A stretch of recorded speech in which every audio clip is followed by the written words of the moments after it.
అందరికీ నా నమస్కారాలండి. ఇప్పుడు మనం unit 2లోని values and dispositions. Values అంటేనేమో విలువలు, నైతిక విలువలు కొన్ని ఉంటాయి. మరియు డిస్పోజిషన్స్ అంటే స్వభావాలు, ప్రవృత్తులు.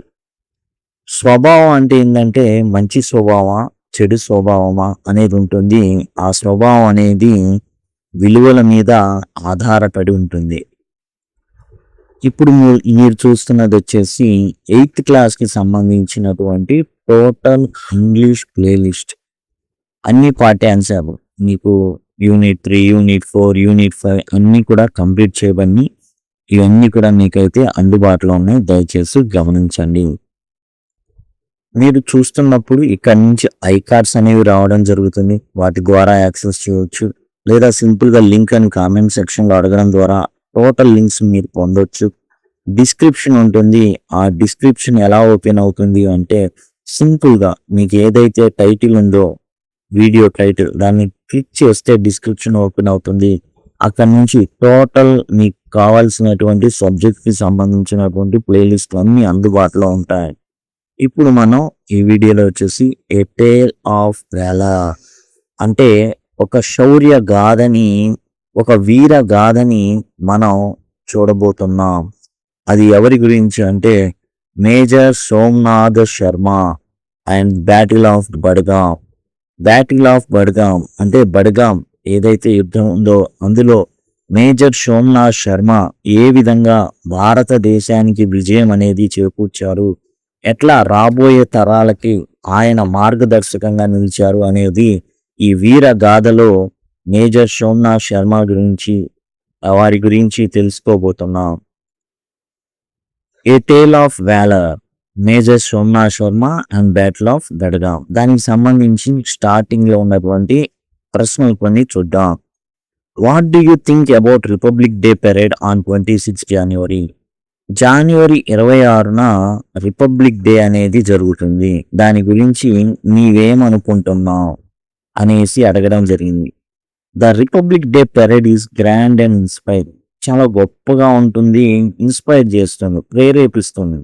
ఇట్ షోస్ అ యూనిటీ, మనలో ఉన్నటువంటి ఐక్యతను తెలియజేస్తుంది.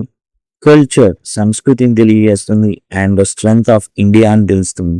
భారతదేశం యొక్క గొప్పతనం గురించి, భారతదేశం బలం బలగాన్ని తెలియజేస్తుంది. జనరల్గా రిపబ్లిక్ డే అనేది ఎందుకు అంటే మనం కాన్స్టిట్యూషన్ని అడాప్ట్ చేసుకున్నాం. ఆ కాన్స్టిట్యూషన్ ఏదైతే అమల్లోకి వచ్చిందో ఆ రోజునే మనం రిపబ్లిక్ డేగా జరుపుకుంటాం. What are highlights of this parade? ఒక పెరేడ్ జరుగుతుంది జనవరి 26న. ఒక కవాతు, ఒక ఏం జరుగుతుంది అంటే టోటల్ సైనిక దళాలని అన్నిటినీ కూడా చూపించడం జరుగుతుంది. ఈ విధంగా ఒక పెరేడ్ అనేది జరుగుతుందండి. ఇదిగోండి ఇక్కడ పదాతి దళాలు అండ్ నావికా దళాలు, అన్ని రకాల దళాలు అన్నీ కూడా నేవీ కావచ్చు, ఆర్మీ కావచ్చు, తర్వాత మన వాయుదళం కావచ్చు, ఇవన్నీ కూడా మనకేంటంటే ఇక్కడ ప్రదర్శితం అయితే జరుగుతుంది. దాని గురించి అడుగుతున్నారనమాట.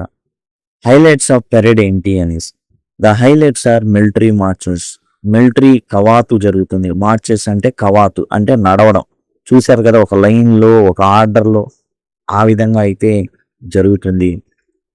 కల్చరల్ ట్యాబ్లో అంటే ఏంటంటే శకటాలు కావచ్చు, కొన్ని మోడల్స్ లాంటివి కావచ్చు, అవి ప్రదర్శించడం అయితే జరుగుతుంది. ఫోక్ డాన్సెస్, ఏవైతే నృత్యాలు ఉన్నాయో, రకరకాల డ్యాన్స్ ఫామ్స్ ఉన్నాయో అవి ప్రదర్శించడం జరుగుతుంది. అండ్ ఎయిర్ ఫోర్స్ షోస్, వైమానిక దళాలు చేసేటటువంటి వైమానిక విన్యాసాలు అనేవి ఇక్కడ చూపబడతాయి.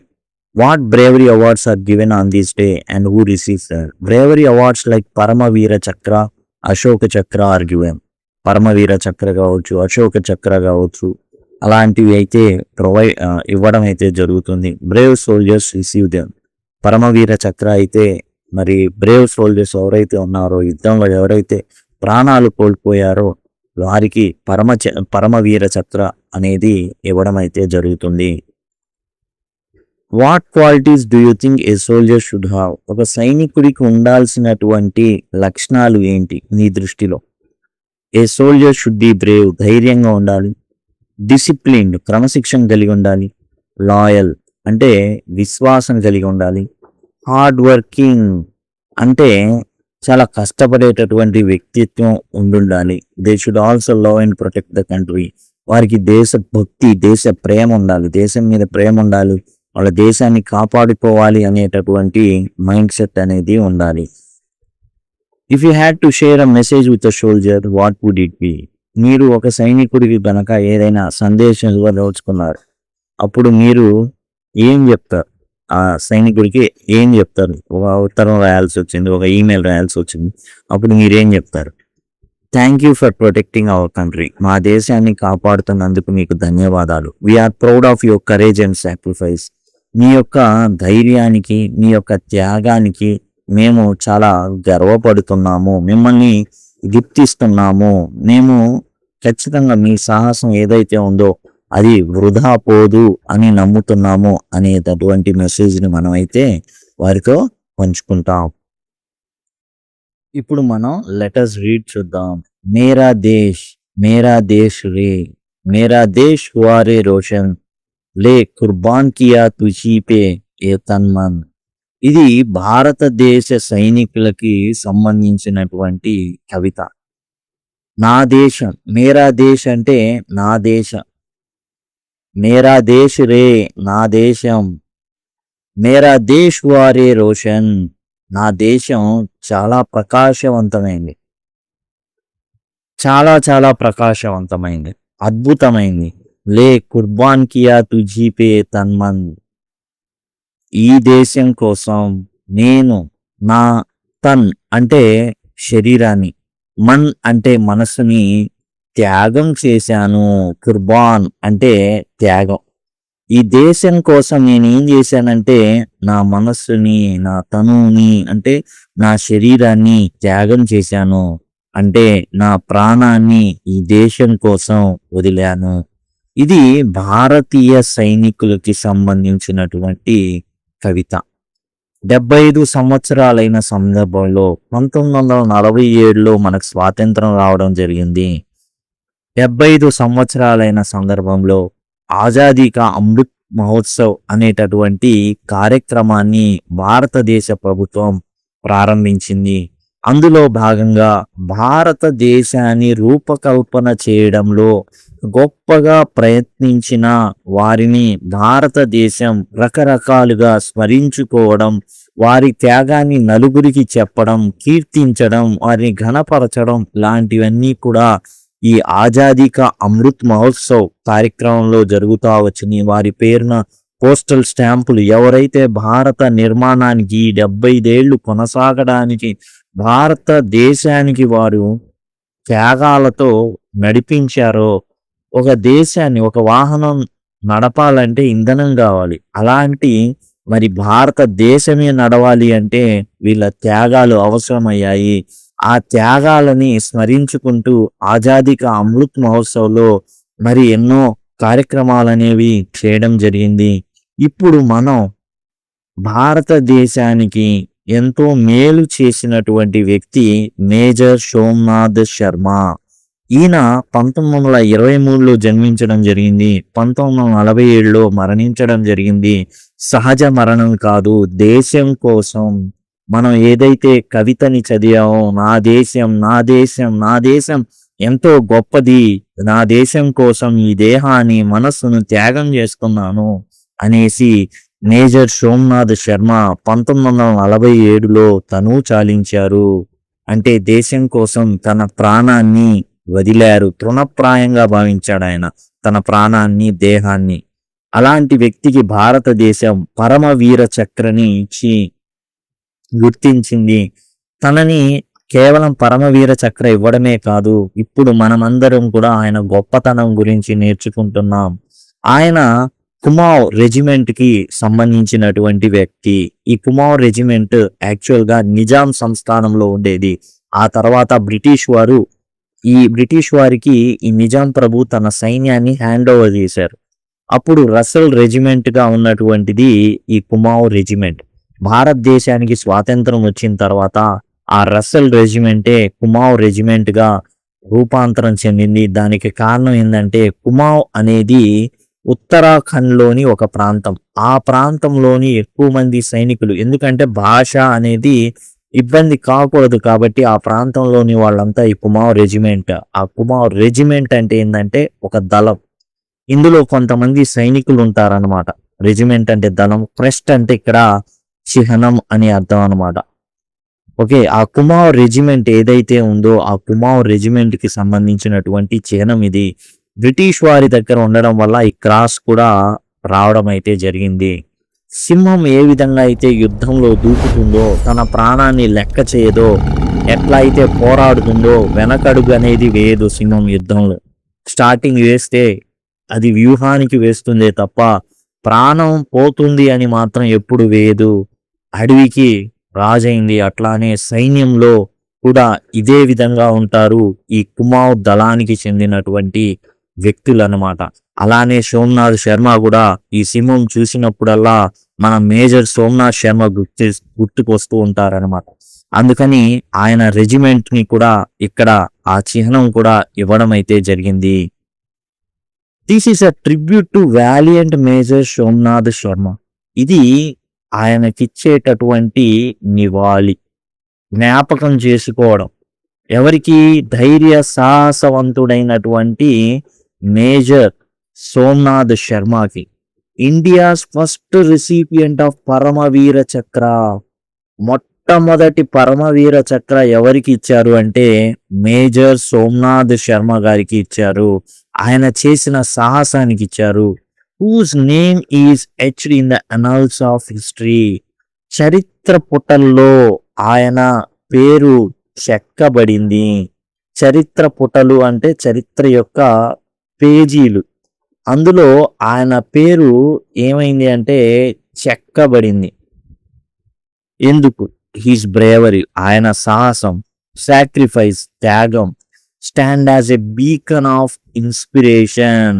అవి ఒక స్ఫూర్తిగా మాని రాబోయే తరాలకి ఒక సైనికుడు ఎలా ఉండాలి, తన దేశాన్ని ప్రేమించినటువంటి సైనికుడు ఎలా ఉండాలి అనే దానికి అదిగో మేజర్ సోమనాథ్ శర్మ లాగుండాలి అనేటటువంటి స్ఫూర్తిని రగిలించినటువంటి వ్యక్తి.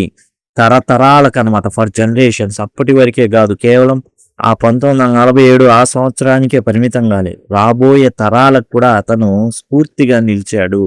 At every intersection of patriotism, దేశభక్తి అని గుర్తుకొచ్చినప్పుడల్లా, అట్ ది ఇంటర్సెక్షన్ అంటే దేశభక్తికి సంబంధించి ఏది జరిగినా కానీ, whether through the national war memorial, భారతదేశానికి సంబంధించినటువంటి నేషనల్ వార్ మెమోరియల్ యుద్ధ స్మారక చిహ్నం ఏదైతే వారు కట్టారో అప్పుడు కానివ్వండి, అలానే తర్వాత మనం చూసినట్లయితే సౌల్ స్టిరింగ్ ప్యాట్రియాటిక్ సాంగ్, హృదయాన్ని కదిలించేటటువంటి దేశభక్తి గీతాలు కానివ్వండి, బుక్స్, మరి ఈ సైనికులకు సంబంధించినటువంటి పుస్తకాలు కానివ్వండి, stories recounting acts of valour, ధైర్య సాహసాల్ని జ్ఞాపకం చేసేటటువంటి, గుర్తు తెచ్చేటటువంటి కథలు చెప్పేటప్పుడు కానివ్వండి. వ్యాలర్ అంటే సాహసం అని, శౌర్యం, సాహసం అన్నమాట. కాబట్టి ఆ సందర్భాల్లో కానివ్వండి, లేదా or the celebrations of Azadi ka Amrit Mahotsav, మరి 75 సంవత్సరాలు భారతదేశానికి స్వాతంత్రం వచ్చి 75 సంవత్సరాలైన సందర్భంలో కానీ మేజర్ సోమనాథ్ శర్మ యొక్క జ్ఞాపకాలని, హీజ్ మెమరీ ఈజ్ ఆనర్డ్, ఆయన జ్ఞాపకాలు ఏం జరుగుతాయంటే గౌరవిస్తాం, ఆయన్ని గౌరవిస్తాం. ఎప్పుడైనా కావచ్చు. అది నేషనల్ వార్ మెమోరియల్ కట్టినప్పుడు కానివ్వండి, ఏదైతే మనం ఈ సైనికుల్ని గౌరవించుకోవడానికి జాతీయ యుద్ధ స్మారక చిహ్నాన్ని కట్టాం. ఢిల్లీలో మీరు చూసినట్లయితే ఒక జాతీయ స్మారక చిహ్నాన్ని, యుద్ధ స్మారక చిహ్నాన్ని కట్టడం జరిగింది. పాటలు పాడినప్పుడు కానివ్వండి, పుస్తకాలు రాసినప్పుడు కానివ్వండి, కథలు చెప్పేటటువంటి సందర్భాల్లో కానివ్వండి, మేజర్ సోమనాథ్ శర్మ గారు గుర్తుకు వస్తారు. ఆయన్ని ప్రతి ఒక్కరూ గౌరవిస్తారు. Major Somnath Sharma's legacy of courage and devotion, ఆయన సాహసం కానివ్వండి, ఆయన దేశభక్తి కానివ్వండి, ప్యాట్రియాటిజం అండ్ డివోషన్ అంటే భక్తి. కరేజ్ సాహసం, to the nation, devotion to the nation అంటే దేశభక్తి. ఓకే, డివోషన్ అంటే భక్తి, డివోషన్ టు ద నేషన్ అంటే దేశభక్తి. లెగసీ, ఆయన వారసత్వం. దేని వారసత్వం, ఏం వారసత్వం ఇచ్చాడు? జనరల్గా మనుషులు ఆస్తిని వారసులకు ఇస్తారు, అది వారసత్వంగా వస్తుంది. మరి మేజర్ సోమనాథ్ శర్మ వారసత్వంగా ఏం వదిలారు? కరేజ్, ధైర్యాన్ని, సాహసాన్ని, శౌర్యాన్ని అండ్ దేశభక్తిని. Remains for ever alive, for ever alive. ఎవరైనా సరే తమ వారసులకి ఏదైనా ఆస్తులు ఇస్తే అవి తరిగిపోతాయి, కరిగిపోతాయి. కానీ మేజర్ సోమనాథ్ శర్మ ఇచ్చినటువంటి ఆస్తి అయినటువంటి ధైర్యం, సాహసం, శౌర్యం, దేశభక్తి ఎప్పటికీ కూడా సజీవంగా ఉంటాయి. Reminding us of ultimate price paid for our freedom. మన స్వేచ్ఛ కోసం, మన స్వాతంత్రం కోసం ఒక వ్యక్తి చెల్లించినటువంటి అత్యంత ప్రైస్, అల్టిమేట్ ప్రైస్, అత్యున్నత మూల్యం అనమాట. అసలు అత్యంత ఇవ్వగలిగేటట్టు ఒక వ్యక్తి తాను ప్రేమిస్తున్నాను అని చెప్పడానికి ఇచ్చేటటువంటి హైయెస్ట్ ప్రైస్. అల్టిమేట్ ప్రైస్ అంటే హైయెస్ట్ మ్యాక్సిమం ప్రైస్ పే చేసేసాడు ఆయన. ఏంటంటే తన ప్రాణాన్ని అక్కడ అలా జార విడిచాడు. అదిగో నా దేశ ప్రజల యొక్క స్వేచ్ఛ కోసం నేను నా ప్రాణం అనేటటువంటి దాన్ని డబ్బులుగా ఇస్తున్నా. Freedom, give me, I give you my life, give me freedom అన్నాడు. అంటే నా జీవితాన్ని, నా మొత్తం ప్రాణాన్ని ఇస్తా, రక్తమే కాదు ప్రాణాన్ని ఇచ్చేస్తా, నాకేం కావాలి? ఫ్రీడమ్ కావాలి, నా దేశ ప్రజల యొక్క స్వేచ్ఛ స్వాతంత్రాలు కావాలి అనేసి ఆయన అయితే టోటల్గా తన ప్రాణాన్ని అక్కడ పెట్టి మరి భారతదేశ ప్రజలకి ఆయన స్వేచ్ఛని అందించడం జరిగింది. The serene Kashmir valley and the shadows of majestic Himalayas witness a tale of extraordinary heroism.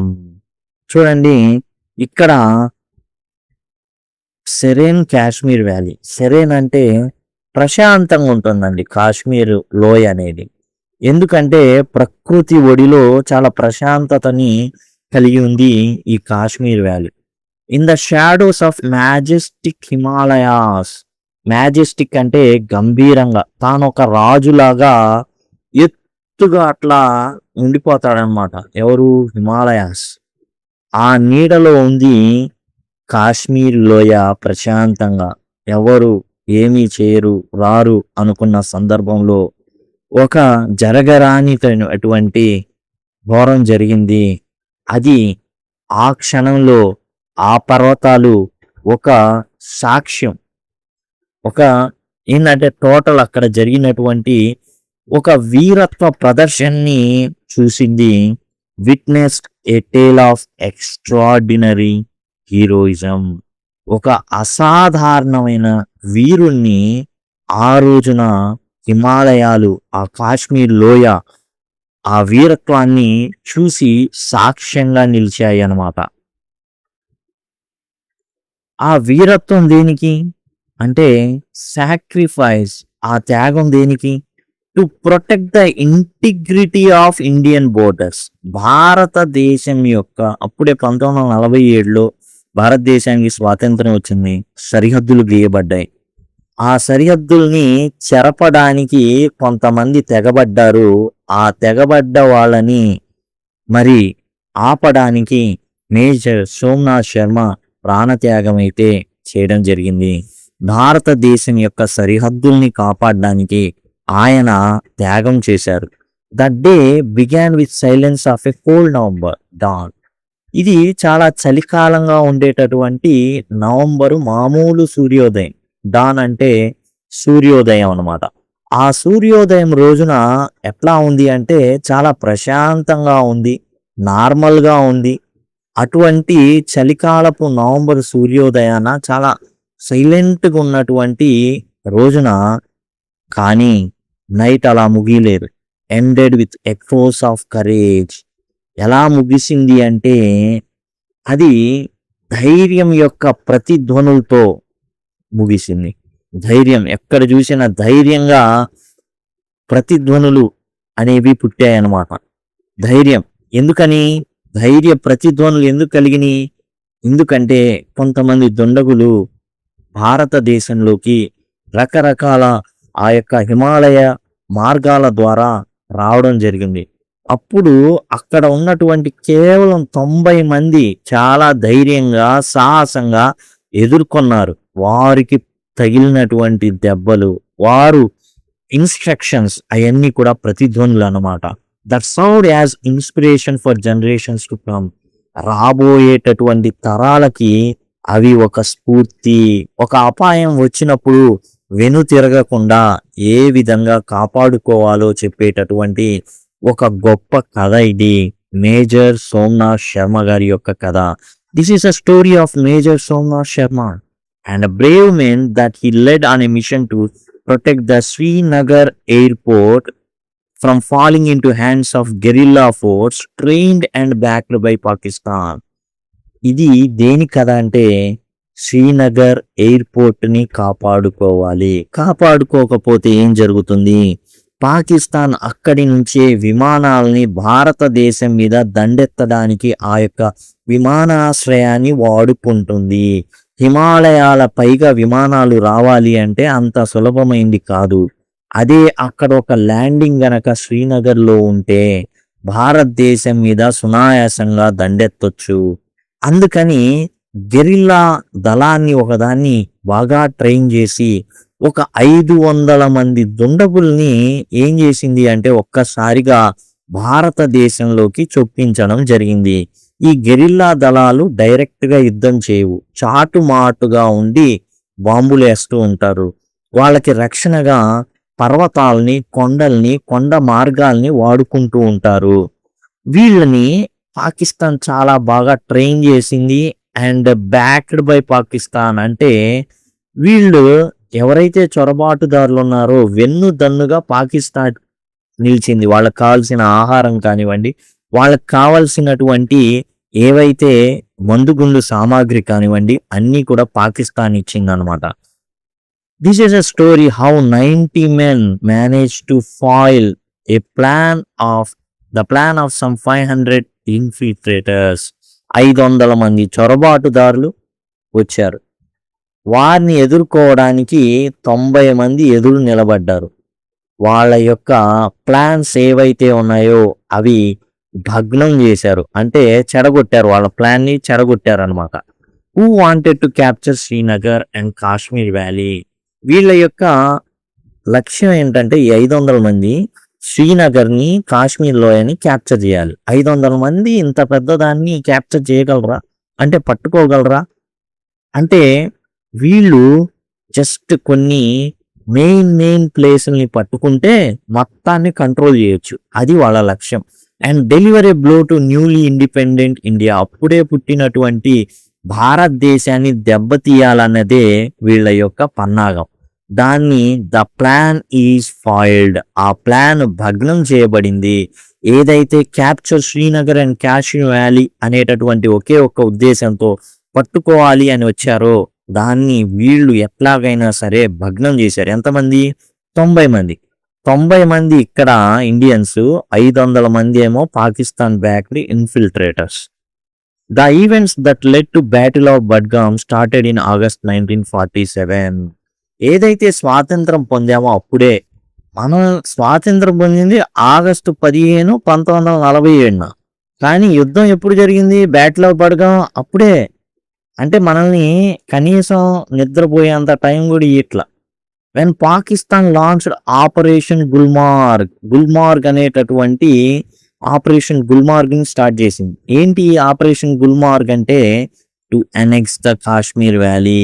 Kashmir లోయని ఆక్రమించుకోవడమే ఈ ఆపరేషన్ గుల్మార్గ్ యొక్క ఉద్దేశం అన్నమాట. ఆక్రమించడం. This was violation of an existing agreement with Hari Singh, the Maharaja of Jammu and Kashmir, who had committed Pakistan not to attack the state. ఇక్కడ జమ్మూ కాశ్మీర్ని ఆ సమయంలో మహారాజా హరిసింగ్ గారు పాలిస్తున్నారు. ఈయనకి అటు పాకిస్తాన్లో చేరడం ఇష్టం లేదు, ఇటు ఇండియాలో చేరడం కూడా ఇష్టం లేదు. కాబట్టి ఆయన ఏం చేశాడంటే ఒక మాట తీసుకున్నాడు. ఏమనంటే నేను ఇండియాలో చేరను, నా మీద దాడి చేయొద్దు మీరు అనేసి అన్నప్పుడు పాకిస్తాన్ కూడా ఒప్పుకుంది. కానీ పాకిస్తాన్ దొంగ దారిన ఆ ఏదైతే అగ్రిమెంట్ చేసుకున్నారో దాన్ని ఉల్లంఘించింది. అంటే ఇచ్చింది కానీ వెనకాల వెన్నుపోటు మాత్రం పొడిచింది అనమాట. మహారాజా హరిసింగ్ తో ఏదైతే ఆ మాట అగ్రిమెంట్ అనేది జరిగిందో దాన్ని పక్కన పెట్టి అంతే అంటారులే, మనం మాత్రం ఆక్రమించేదే, మాట లేదు ఏమీ లేదు, మనం వెన్నుపోటు పొడిచేది, వెన్నుపోటు పొడవాల్సిందే అనేసి ఈయన ఏంటంటే ఇటు ఇండియాలో చేరాలని లేదు అండ్ అటు పాకిస్తాన్లో చేరాలని లేదు. ఆయన ఇండిపెండెంట్ గా న్యూట్రల్ గా ఉండదలిచారు. అందుకని ఏంటంటే ఇటు భారతదేశం కూడా ఒత్తిడి చేయలేదు. కానీ పాకిస్తాన్ మాత్రం ఏంటంటే టోటల్ భారతదేశాన్ని ఇబ్బంది పెట్టాలి అంటే పాకిస్తాన్ ఆ కాశ్మీర్ వ్యాలీని ఒక్కదాన్ని గనక ఆ తలని గనక మనం పట్టేసుకుంటే భారతదేశం నిర్జీవం అయిపోతుంది, భారతదేశం చచ్చిపోతుంది అనేటటువంటి ఒకే ఒక కాంక్షతో ఈ బ్యాటిల్ ఆఫ్ బడ్గామ్కి తెగబడింది.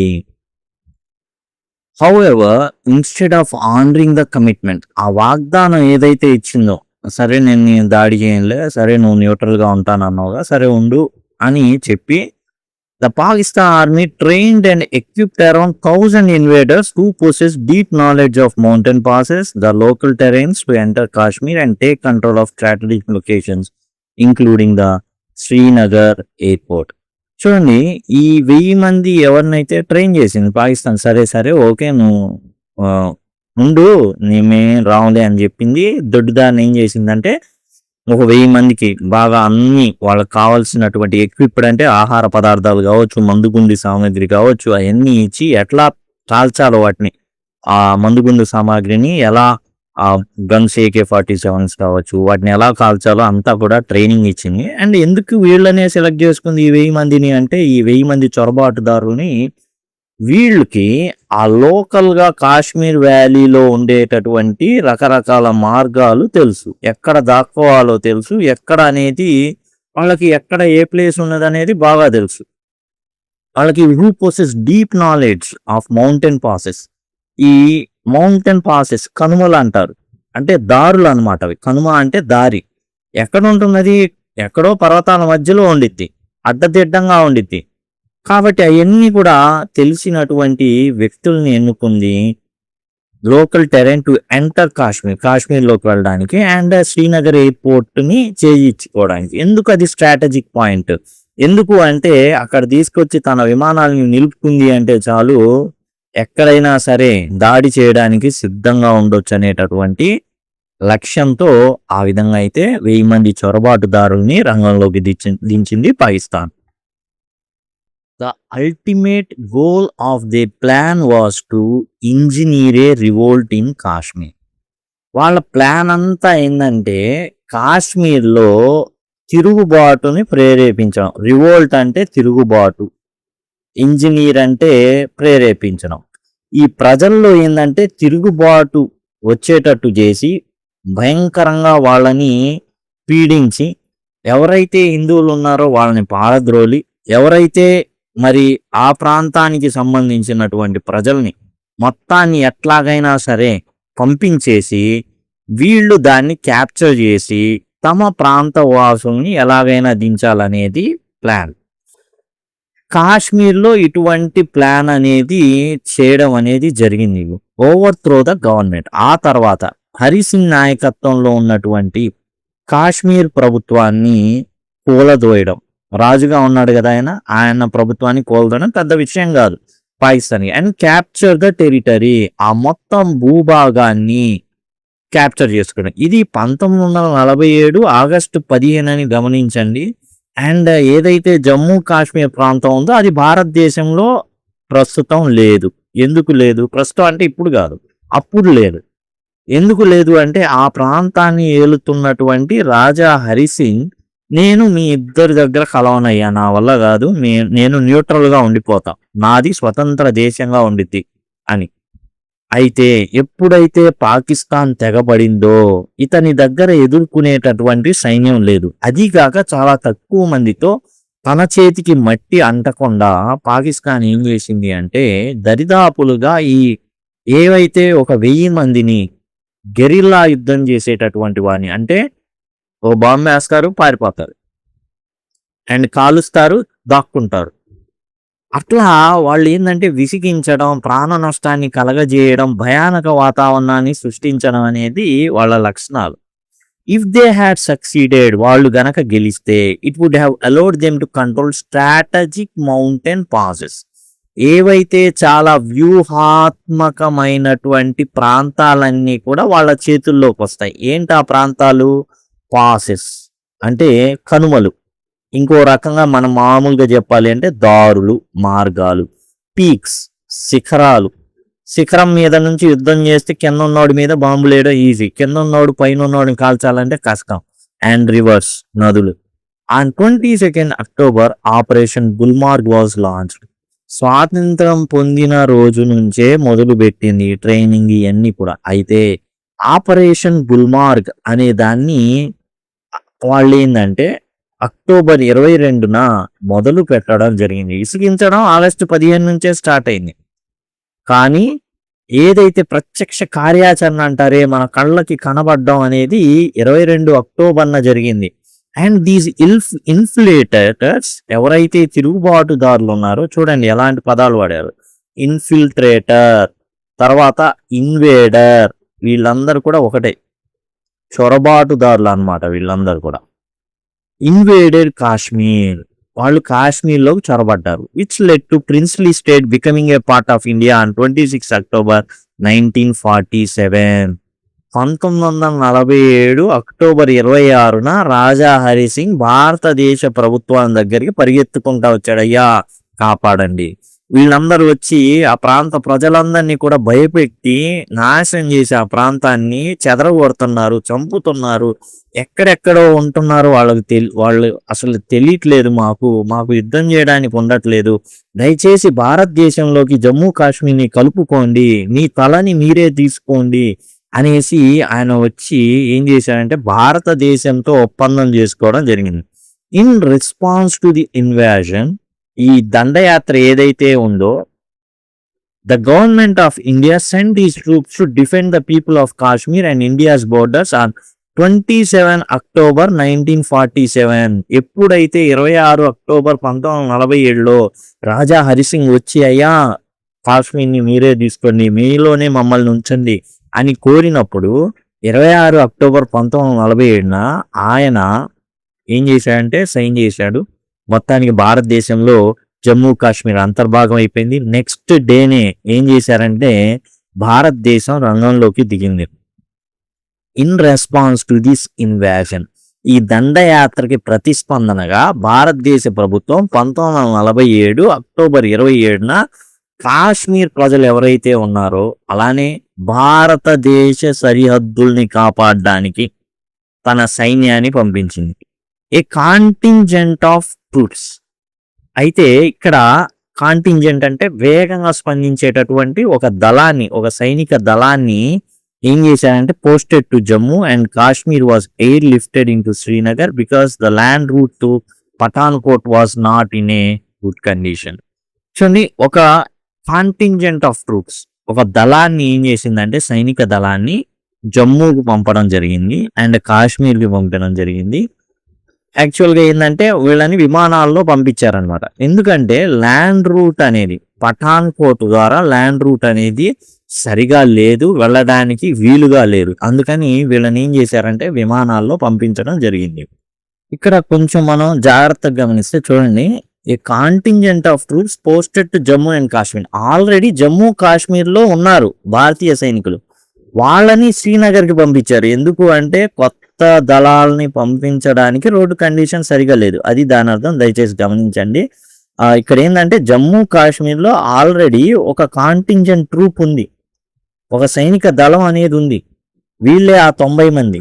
ఆ 90 మంది ఎవరైతే ఉన్నారో వాళ్ళని ఏం చేసింది అంటే శ్రీనగర్కి వెళ్ళమని చెప్పారు అండ్ విమానంలో వాళ్ళని పంపించారు. అండ్ కొత్తగా పంపించడానికి రోడ్డు మార్గం అనేది పఠాన్కోట్ ద్వారా సరిగా లేదు. అంటే చాలా గడ్డు పరిస్థితి. ఎక్కడైతే ఆ లోపల ఉన్న సైనికుల్ని ఏం చేశారంటే శ్రీనగర్కి అయితే పంపించడం జరిగింది. On 31st October the D company of 4th battalion of Kumaon regiment, మనం చెప్పుకున్నటువంటి కుమావ్ రెజిమెంట్ ఏదైతే ఉందో, ఆ సైనిక దళం ఏదైతే ఉందో అందులో 31 అక్టోబర్ నా డి కంపెనీ అనేది 4th బెటాలియన్లో ఏ కంపెనీ ఏబిసిడి ఉంటుంది కదా, అందులో ఒక డి కంపెనీని ఏం చేశారంటే under the command of Major Somnath Sharma. ఆ డి కంపెనీని కమాండ్ చేసేటటువంటి వ్యక్తి ఎవరు అంటే major Somnath Sharma was flown in to Srinagar. ఆయన కూడా శ్రీనగర్ని వెళ్ళడం అయితే జరిగింది. ఇక్కడ చాలా గడ్డు పరిస్థితి ఏంటంటే జమ్మూ అండ్ కాశ్మీర్లో ఉన్నటువంటి వాళ్ళని మాత్రమే శ్రీనగర్కి పంపించగలిగారు, బయట నుంచి రాలేదు. ఎందుకు అంటే రోడ్డు పరిస్థితి అనేది బాగోలేదు అండ్ దానికి చాలా టైం పడుతుంది.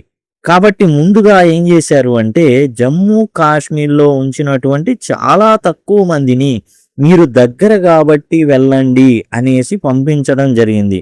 ఎవరి సారథ్యంలో? మేజర్ సోమనాథ్ శర్మ గారి సారథ్యంలో పంపించడం జరిగింది. అయితే at that time major Somnath Sharma's left hand was in plaster. ఆయన చెయ్యి, ఎడమ చెయ్యి ఏమైంది అంటే ఫ్రాక్చర్ అయింది, విరిగిపోయింది. ఇంకో రకంగా చెప్పాలంటే కట్టుంది, పెద్ద గాయమే తగిలింది. ఆయన ఎడమ చెయ్యి అనేది విరిగిపోయింది. దాంతో ఆయన కట్టుకొని ఉన్నారు, మెడకు అట్లా కట్టు వేసేసుకొని ఉన్నారు. But he insisted on being with his company while in combat. ఆ రకంగా చెయ్యి విరిగిపోయి ఉన్నప్పటికీ కూడా నేను కూడా వెళ్తానన్నారు మేజర్ గారు. He knew that this mission would be very challenging. ఇది చాలా మామూలు మిషన్ కాదు ఇది. ఎందుకని? ఒక పక్కన 1000 మంది ఎవరు చొరబాటుదారులు చొరబడి గెరిల్లా యుద్ధం చేస్తున్నారు. ఎవరెక్కడ ఉంటాడో తెలీదు, చాటుమాటు నుండి యుద్ధం చేస్తారు. ఆ కొండల చాటున, ఆ బండల చాటున దాక్కుని యుద్ధం చేస్తారు. కంబాట్ అంటే యుద్ధం. కాబట్టి ఇది చాలా కష్టంతో కూడుకున్నది. అండ్ సీనియర్ ఆఫీసర్లతో చెప్పాడనమాట, I know my men better than anyone else. చూడండి, నా కింద పనిచేసే నా సబార్డినేట్స్ గురించి నాకు బాగా తెలుసు. If they are going in to action they are not going in without me. వాళ్ళు వెళ్తున్నారు అంటే వాళ్ళకి నా సాయం కావాలి, నేను లేకుండా వాళ్ళు వెళ్ళరు. నేను కూడా ఖచ్చితంగా వెళ్తాను. They are not going in without me. నేను లేకుండా వాళ్ళు వెళ్ళరు. అరే, నీ చేతికి కట్టుందయ్యా, నీ చెయ్యి విరిగిపోయి ఉందయ్యా, నువ్వు వెళ్తానంటావేంది? లేదు సార్, నా కింద ఉన్నటువంటి నాతోటి ఉండేటువంటి సైనికులు నేను లేకుండా వెళ్ళరు. These words highlighted his commitment to his men and his country. యాక్చువల్గా వెళ్ళరు కాదు, ఈయన వెళ్ళాలి. నేను కూడా వెళ్ళాలనుకుంటున్నా సార్ అంటే, అయ్యా నీకు బాగోలేదు, నీ చెయ్యి ఇరిగి ఉంది, నువ్వు వెళ్ళొద్దు, చెప్తున్నావు, నువ్వు వెళ్ళొద్దు, మిగతా వాళ్ళని పంపి అంటారు. కానీ ఈయన నిబద్ధత కలిగినటువంటి వ్యక్తి, తన దేశం పట్ల నిబద్ధత కలిగినటువంటి వ్యక్తి కాబట్టి అలానే తన సైనికుల్ని కూడా తాను వెళ్ళి కాపాడుకోవాలని, వాళ్ళని సరైన త్రోవలో నడిపించాలి, తన యొక్క అనుభవాన్ని వాడాలి. కాబట్టి ఏం చేశాడంటే, నేను లేకుండా వాళ్ళు వెళ్ళరు సార్. అసలు విషయం ఏంటంటే ఈయన వెళ్లకుండా ఉండలేరు. అందుకని వాళ్ళు అసలు నేను లేకపోతే వాళ్ళు వెళ్ళరు సార్, కాబట్టి నేను వెళ్లాల్సిందే అని చెప్పి ఆయన కూడా మేజర్ సోమనాథ్ శర్మ గారు వెళ్ళడం అయితే జరిగింది శ్రీనగర్కి. వీళ్ళు జమ్మూ కాశ్మీర్లో ఉన్నారు యాక్చువల్గా. అక్కడి నుంచి విమానంతో వెళ్ళడం అయితే జరిగింది. ఎందుకంటే ఇక వెంటనే చెయ్యాలి పని ఒక్క రోజులో అంటే సులభమైన విషయం కాదు. అప్పుడే స్వాతంత్రం వచ్చినటువంటి సందర్భం కాబట్టి మరి ఎట్లాగైనా సరే ఆ ప్రాంత ప్రజల్ని కాపాడుకోవాలి, ఆ ప్రాంతాన్ని కాపాడుకోవాలి, లేదా తలే వాళ్ళకి దొరుకుతుంది. అప్పుడు భారతదేశానికి ఊపిరాడకుండా చేయడం అనేది వాళ్ళకి చాలా సులభమైన విషయం. కాబట్టి మేజర్ సోమనాథ్ శర్మ లాంటి వ్యక్తులు చాలా నిబద్ధతతో, చాలా తక్కువ మంది ఉన్నప్పటికీ కూడా వాళ్ళని ఎదుర్కోవడానికి, ఢీ కొట్టడానికి సిద్ధంగా ముందుకు వెళ్ళడం అనేది జరిగింది. Before their arrival in Srinagar యొక్క విమానాశ్రయానికి వెళ్ళాలి. There had been unfounded rumours of tribal movement towards the village of Budgam. చూడండి అక్కడ జమ్మూ కాశ్మీర్‌లో చాలా పదాతి దళాలు ఉన్నాయి. అక్కడ ఉన్నటువంటి వీళ్ళు డి అన్నమాట. D company. అంటే A, B, C, D companies అక్కడ ఉండొచ్చు. కొన్ని కంపెనీస్ ఉన్నాయి. వీళ్ళందరినీ కూడా జమ్మూ కాశ్మీర్ నుంచి వీళ్ళందరినీ కూడా లిఫ్ట్ చేస్తున్నారు. ఎయిర్ లిఫ్ట్ చేస్తున్నారు. ఎక్కడికి? శ్రీనగర్ దానికి. అక్కడ వీళ్ళు వెళ్ళబోవడానికి కొద్ది సమయం ముందు కొన్ని నిరాధార వార్తలనేవి వినబడుతున్నాయి. రూమర్స్ అంటే పుకార్లు, నిరాధార పుకార్లు అన్నమాట అవి. ఏంటంటే ట్రైబల్ మూవ్‌మెంట్ అనేది జరుగుతుంది. లోపల అక్కడ ఆ ప్రాంతంలో ఏదో అలజడి అనేది జరుగుతుంది. Towards the village of Budgam. అవన్నీ కూడా ఆ అలజడి అంతా కూడా ఎక్కడికి చేరుకుంటుంది అంటే బడ్గాం గ్రామానికి చేరుకుంటుంది. వీళ్ళెళ్ళేటటువంటి శ్రీనగర్ ఎయిర్‌పోర్ట్‌కి ఈ బడ్గాం జిల్లా ఏదైతే ఉందో లేదా ఆ బడ్గాం గ్రామం అండి.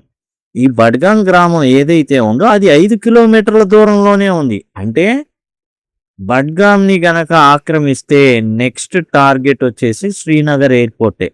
The village was on higher altitude than airfield.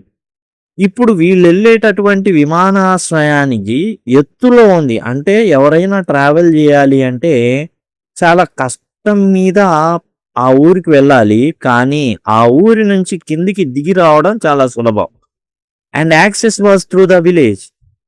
ఆ ఊరి నుంచే టోటల్ రాకపోకలన్నీ నిర్దేశించబడతాయి. అంటే విమానాశ్రయం నుంచి ఎక్కడైనా లోపలికి వెళ్ళాలి అంటే బడ్గాం మాత్రమే దారి. అది స్ట్రాటజిక్ పాయింట్. అంటే వ్యూహాత్మక ప్రదేశం. అది గనక క్లోజ్ చేస్తే ఇంక లోపలికి వెళ్ళలేం. Hence it was important for Indian forces to retain control over the area in order to protect troops and facilitate supplies arriving via air. ఏదైతే వీళ్ళు ఎయిర్ లిఫ్ట్ చేస్తున్నారో అంటే విమానాల నుంచి మరి ఆ విమానాశ్రయానికి వచ్చి సైనికులు కానివ్వండి, ఆహార పదార్థాలు కావండి, మందుగుండు సామాగ్రి కానివ్వండి, అవన్నీ కూడా కేవలం శ్రీనగర్ ఎయిర్‌పోర్ట్‌కి చేరుకుంటే మాత్రమే నెక్స్ట్ ఫర్దర్‌గా వీళ్ళు అడుగులు వేయగలరు ఆ గ్రామం గుండా. ఆ గ్రామం క్లోజ్ అయితే వీళ్ళు విమానాశ్రయంలోకి దిగినా ఆ గ్రామం గనక ఓపెన్ కాకపోతే దారి లేనట్టే. ఒకవేళ వాళ్ళు ఆ యొక్క బద్గాం ఏదైతే ఉందో ఆ ప్రాంతాన్ని ఆక్రమించి నెక్స్ట్ శ్రీనగర్ విమానాశ్రయాన్ని కూడా ఆక్రమించారనుకోండి, విమానాలు కూడా అక్కడ దిగలేవు. ఒకటి విమానాలు దిగినా బడ్గాంని గనక ఆ చొరబాటుదారులు ఆక్రమించుకుంటే లాభం లేదు. నెక్స్ట్ విమానాశ్రయం కూడా ఆక్రమణకు గురవుతుంది. ఒకవేళ కాకపోయినా ఇక్కడే ఆగిపోవాల్సి వస్తుంది. ముందు ఆ ఊరిని క్లియర్ చేయాల్సి వస్తుంది. కాబట్టి చాలా వ్యూహాత్మక ప్రదేశాన్ని శత్రువు ఎన్నుకున్నాడనే విషయం అర్థమవుతుంది. In reality the enemy had started arriving in Budgam in small groups to avoid detection. ఎవరికి కనబడకుండా శత్రువులు ఏం చేస్తున్నారు అంటే ఈ బద్గాం ప్రాంతంలోకి ఆల్రెడీ కొద్ది మందిగా చేరుతున్నారు. ఎందుకంటే ఎక్కువ మంది చేరితే ఎక్కడ దాక్కోవాలో తెలియదు, అందరికి తెలిసిపోద్ది. కాబట్టి వీళ్ళు నక్కి వస్తున్నారన్నమాట. నక్కి ఎవరికి కనబడకుండా కొద్ది మంది చేరుకుంటున్నారు. అంటే వాళ్ళకి అందినటువంటి విషయం నిజమే, అది పుకారు కాదు, నిజమనే విషయం అర్థమైంది. On 3 November 1947 several companies including Major Somnath Sharma's D company were sent to patrol and assess emerging threats in and around the village. ఇప్పుడు బడ్గాం గ్రామం అనేది చాలా ఇంపార్టెంట్. ఎందుకని? అదే దారి లోపలికి, ఆ విలేజే దారి. ఆ దారిని క్లోజ్ చేస్తే ఇక్కడ ఉన్నటువంటి మిగతా అన్ని కూడా ఆక్రమణ చేయడం చాలా సులభం అనేటటువంటి విషయం శత్రువుకు బాగా తెలుసు. అందుకని వీళ్ళందరూ కూడా చిన్నగా ఈ ప్రాంతాన్ని క్లోజ్ చేద్దామని చిన్నగా నక్కి ఇక్కడికి వస్తున్నారు. ఇంకా చాలా కంపెనీస్ జమ్మూ కాశ్మీర్ నుంచి ఈ శ్రీనగర్ విమానాశ్రయానికి అయితే పంపడం జరిగింది. మేజర్ సోమనాథ్ గారి యొక్క డి కంపెనీ కూడా చేరుకుంది. వారు 90 మంది. వీళ్ళందరూ కూడా ఆ ఊరికి వెళ్ళి పహారా కాస్తున్నారు. సెంట్ టు పాట్రోల్ అంటే పహారా కాయడం, గస్తీ కాయడం. అంటే ఎవరైనా కొత్త వాళ్ళు వస్తున్నారా, అసెస్ ఎమర్జింగ్ థ్రెట్స్, అక్కడ ఉన్నటువంటి ఏవైతే ఇబ్బందులు ఉన్నాయో ఆపదలు ఉన్నాయో గుర్తించి మిగతా వాళ్ళకి తెలియజేయాలి. సో మొత్తానికి ఆ ఊర్లోకి ఒక్కొక్క కంపెనీ వెళ్తుంది. 6 గంటల షిఫ్టో, 8 గంటల షిఫ్టో ఉంటుంది. మరలా వచ్చేస్తూ ఉంటుంది. Throughout the day the valley was eerie silent. And పొద్దున పూటండి ఆ లోయంతా ఎలా ఉంది అంటే భయంకరమైన నిశ్శబ్దం. భయంకరమైన నిశ్శబ్దంతో నిండిపోయి ఉంది. అంటే ఎవ్వరు కదలట్లా, మెదలట్లా. Around afternoon the companies were ordered to return one by one. ఇక ఏదైతే రూమర్ గదా! వెళ్లారు, చెక్ చేసుకున్నారు. ఏమీ లేదు. ఒక్కొక్క కంపెనీ వెనుదిరుగుతున్నారు. చివరికి డి కంపెనీ వాళ్ళు ఉండిపోయారు. సోమనాథ్ శర్మ గారి ఆధ్వర్యంలో ఉన్నటువంటి ఈ 90 మంది సైనికులు ఎవరైతే ఉన్నారో వాళ్ళే చివర. వాళ్ళు they were expected to written by 2 PM. And 2 గంటల కల్లా వాళ్ళు ఏం జేయాలి అంటే తిరిగి రావాలి. ఎక్కడికి? ఏదైతే ఈ ప్రాంతం ఉందో, విమానాశ్రయ ప్రాంతం ఉందో, శ్రీనగర్ విమానాశ్రయానికి వచ్చేయాలి 2 గంటలకల్లా. కానీ వాళ్ళు రాలా. అంటే ఏదో జరగరానిది జరుగుతుంది లోపల. When the enemy tribal guerrilla invaders under the command of Pakistan army saw that only a small group. ఇంకా శత్రువుకి అర్థమైపోయింది వీళ్ళు చాలా తక్కువ మంది ఉన్నారు. మనం ఎక్కువ మందిని ఒక్కసారిగా వాళ్ళ మీదకి ఇచ్చేస్తే, ఆ ప్రాంతాన్ని కబలిస్తే, ఆ ప్రాంతాన్ని మొత్తాన్ని ఆక్రమించేస్తే మనకి ఇక ఆ దారిని క్లోజ్ చేసినట్టు ఉంటుందనేసి శత్రువుని ఏం చేశారంటే, శత్రువు ప్లాన్ పన్నాడు. ఎవరంటే పాకిస్తాన్ ప్లాన్ పన్నింది. ఎవరైతే ఈ ట్రైబల్స్ ఉన్నారో వీ ఈ పాకిస్తాన్ యొక్క మెయిన్ ఉద్దేశం ఏంటంటే పోరాడుతుంది లోపలోళ్ళు. నేను కాదు, నేను అమాయకురాల్ని, నాకేం తెలియదు, నేను జస్ట్ ఏం చేస్తున్నా, ఏం చేయట్లా, చూస్తున్నా అంతే. పాపం లోపలోళ్ళు మా దేశంలో చేరతారు అని పోరాడుతుంటే ఇండియా దురాక్రమణ చేస్తుంది అని చెప్తూ బయటికి లోపల చేసేది ఏంటంటే వీళ్ళకి కావాల్సిన ఆయుధాలన్నీ కూడా సమాచారం, వాకీ టాకీల ద్వారా సమాచారం అన్నీ కూడా వెళ్ళి ప్లాన్ మొత్తం కూడా పాకిస్తానే వీళ్ళని మూవ్ చేస్తుంది. ఈ 90 మంది మాత్రం అక్కడ ఉండిపోయారు, వచ్చేస్తున్నారు. అదే టైంలో దే అటాక్డ్ దేమ్. ఆ టైంలోనే అటాక్ జరిగింది. Their initial attack was met with stiff resistance by major Somnath and his men. అసలు ఎంత వీళ్ళందరూ దరిదాపులుగా ఒక 500 మంది దాకా వచ్చేసి వీళ్ళ మీద దాడి చేయడం అయితే జరిగింది. అయితే దాన్ని మేజర్ సోమనాథ్ శర్మ వాళ్ళు చాలా గట్టిగా ప్రతిఘటించడం అయితే జరిగింది. లొంగలేదు, పారిపోలేదు, గట్టిగా ప్రతిఘటించడం అయితే జరిగింది. However, Major Somnath correctly visualized that the first attack was just distraction. ఇక్కడ మేజర్ సోమనాథ్ శర్మ గారికి అర్థమైపోయింది. ఈ అటాక్ జరిగిన తీరు చూసి ఈ అటాక్ ఏదైతే వాళ్ళ మీద జరిగిందో అది కేవలం దృష్టి మరల్చడానికి, అంటే ఇక్కడ ఏదైతే శ్రీనగర్లో ఉన్నటువంటి బెటాలియన్స్ ఉన్నారో, సైనికులు ఉన్నారో వాళ్ళని ఇక్కడికి రంపించి అటువైపు దాడి చేసేటటువంటి ఒక ప్రయత్నం ఏదో జరుగుతుంది అని సోమనాథ్ శర్మ గారు గ్రహించారు. దృష్టి మరల్చే ప్రయత్నం మాత్రమే ఈ బడ్గాంలో 90 మంది సైనికుల మీద దాడి అని భావించారు. షార్ట్లీ దేర్ ఆఫ్టర్, ఆ తర్వాత వెంటనే a major attack came from another side. And ఒక పెద్ద దాడి జరిగింది. మరి కొద్దిసేపట్లోనే ఆ పెద్ద దాడి అనేది జరిగింది. By then major Somnath Sharma and 90 soldiers were facing about 500 invaders. ఆ టైంలోనే వాళ్ళకి తెలిసింది ఏంటంటే 90 మంది భారతీయ సైనికులు 500 సుశిక్షితులైనటువంటి దురాక్రమణదారుల్ని ఎదుర్కొంటున్నారనే విషయం అర్థమైంది. The Pakistani invaders sought to capture Srinagar airfield X it's surrounding areas. వాళ్ళ టార్గెట్ బద్గాం ఒకటే కాదు, వాళ్ళ టార్గెట్ శ్రీనగర్ విమానాశ్రయం. బయట నుంచి కూడా ఎవరు రాకూడదు, శ్రీనగర్లో దిగిన వాళ్ళు అటు రాకూడదు, అండ్ శ్రీనగర్లో కూడా దిగకూడదు. అలా ప్లాన్ చేశారనమాట. ఇదంతా సూత్రధారి అండ్ పాత్రధారి పాకిస్తాన్. అండ్ వాళ్ళు తయారు చేసినటువంటి ఎవరైతే దురాక్రమణదారులు ఉన్నారో వారు ఇక్కడైతే దిగుతున్నారు. It was clear to major Somnath Sharma that defending Srinagar town, the airfield and the wider valleys was indeed difficult until reinforcement arrived.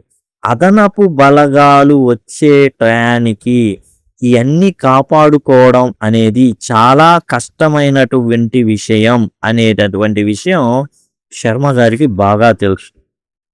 It was clear to him, Major Somnath Sharma, that defending Srinagar పట్టణాన్ని కానివ్వండి, ఆ విమానాశ్రయాన్ని కానివ్వండి, and ఆ లోయని కానివ్వండి, wider valley, ఆ మార్గం కానివ్వండి, చాలా కష్టం అనేటటువంటి విషయం అర్థమైపోయింది. కానీ అలా చేయకపోతే ఎప్పటికీ భారతదేశం మరలా ఆ ప్రాంతంలోకి అడుగు పెట్టలేదనే విషయం కూడా ఈ మేజర్కి బాగా తెలుసు. ఆఫ్టర్ అసెసింగ్ ద సిచ్యువేషన్, ఆ మొత్తం పరిస్థితిని అంచనాకు వచ్చేసాడు ఆయన. He requested air strikes. వెంటనే వాళ్ళకి కూడా అర్థమైంది కాబట్టి విషయాన్ని తెలియజేశాడు. గగనతల దాడులకి మరి ఆయన రిక్వెస్ట్ చేయడం జరిగింది. వైమానిక దాడులు చేయండి, అంటే విమానాల మీద వచ్చేసి వాళ్ళని దాడి చేయండి వాళ్ళ మీద అనేసి కోరడం జరిగింది. ఈ bravely laid out ground panels to guide the air craft towards there target. ఎక్కడెక్కడ ఉన్నారో తెలియజేయడానికి విమానాల్లో ప్రయాణించేటటువంటి వీళ్ళకి తెలియడానికి ఏం చేశాడంటే గ్రౌండ్ ప్యానల్ని ఏర్పాటు చేశాడు. అవేంటంటే ఒక గుర్తులు అనమాట వీళ్ళు ఎక్కడున్నారు అనేది. Aerial attacks were successful in hitting tribal invaders. ఈ వైమానిక దాడులు అనేవి ఎవరైతే చొరబడుతున్నారో వాళ్ళని కంట్రోల్ చేయడానికి ఉపయోగపడింది. But they still outnumber D company by almost 7-1. ఇప్పుడు ఒక్కొక్క సైనికుడి మీద 7 పడుతున్నారండి. అంతమంది వచ్చేసారు. అవుట్ నంబర్డ్ అంటే అంతమంది వచ్చేసారు. ఈ డి కంపెనీలో ఉన్నటువంటి 90 మంది, ఇక్కడ చూస్తే వాళ్ళు చొరబాటుదారులు చాలా వేగంగా వచ్చేస్తున్నారు. ఒక పక్క వైమానిక దాడులతో కంట్రోల్ చేసినప్పటికీ, ఆ ప్రాంతంలోకి రాకుండా చేసినప్పటికీ కూడా ఏం జరుగుతుంది అంటే వీళ్ళు చాలా మంది అయిపోయారు. 7 versus 1గా పోరాటం అయితే జరుగుతుంది. అయినప్పటికీ మేజర్ సోమనాథ్ శర్మ గారి యొక్క 90 మంది సైనికులు ఏ మాత్రం కూడా వెనుకడుగు వేయట్లా. Vastly outnumbered and facing devastating fire. ఎక్కడ చూసినా కాల్పులే. And total vastly outnumbered అంటే చూడండి 7 versus 1, ఒక్కొక్కళ్ళు 7 కలిసి ఒక్కడి మీద పడ్డం ఎంత సులభం. అలానే దురాక్రమణదారులు ఈ సైనికుల మీద పడ్డం జరిగింది. Major Somnath Sharma and his men stood resolute. వీళ్ళు మాత్రం ఏ మాత్రం వెనకకుండా తొనకకుండా అట్లానే నిలబడి పోరాడుతున్నారనమాట. టోటల్గా ఏంటంటే ఏ మాత్రం భయపడట్లా, దృఢంగా నిలబడ్డారు. అట్లానే స్టూడ్ రిజల్యూట్ అంటే దృఢంగా నిలబడ్డం అయితే జరిగింది. The air was thick with sound of gun fire and క్రైస్ of battle. ఒక కేకలు అండ్ గుళ్ళ వర్షం, తుపాకుల యొక్క గుళ్ళ వర్షంతో ఆ మొత్తం గాలంతా నింపబడింది. But Major Somnath Sharma's voice cut to the chaos. ఆ గొడవలలో నుంచి, ఆ కాల్పుల్లో నుంచి, ఆ కేకల్లో నుండి మేజర్ సోమనాథ్ శర్మ గారి యొక్క గొంతుక చాలా స్పష్టంగా ఈ సైనికులకు వినబడుతుంది. Urging his men to fight with tenacity and valour. చాలా పట్టుదలతో పోరాడండి, ధైర్యంతో పోరాడండి అనేటటువంటివి వినబడుతున్నాయి వాళ్ళకి. చాలా పట్టుదలతో వీళ్ళు పోరాటం అయితే జరుగుతుంది, ధైర్యంగా పోరాడడం అయితే జరుగుతుంది.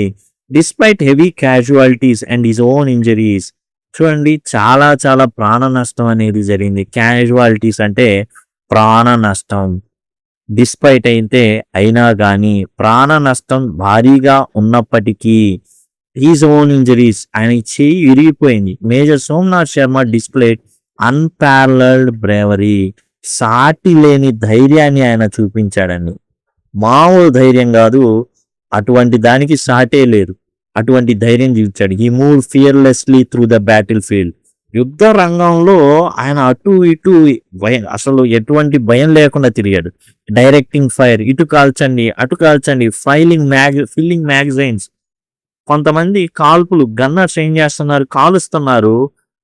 ఆ తూటాలన్నీ అయిపోతే ఆ తూటాలని నింపుతున్నాడు ఈయన, మ్యాగజైన్లు నింపుతున్నాడు ఫర్ హిస్ గన్నర్స్.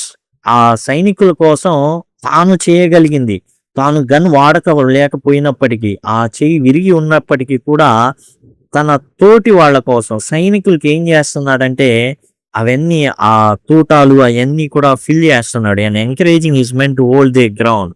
అండ్ వాళ్ళ యొక్క సైనిక మిత్రులు ఎవరైతే ఉన్నారో వాళ్ళ స్థానాలని కాపాడుకొని, మీరు వెను తిరగమాకండి, మీ యొక్క స్థానాలని గట్టిగా పట్టుకొని ఉండండి, మీరు వెను తిరిగితే వాళ్ళు ముందుకు వస్తారు, ఈ ప్రదేశాన్ని ఆక్రమిస్తారు, కాబట్టి ధైర్యంగా పట్టుదలగా పోరాడండి అని వాళ్ళకి మెసేజ్ అయితే అక్కడ ఉండి ఇవ్వడం అయితే జరుగుతుంది సోమనాథ్ శర్మ గారు.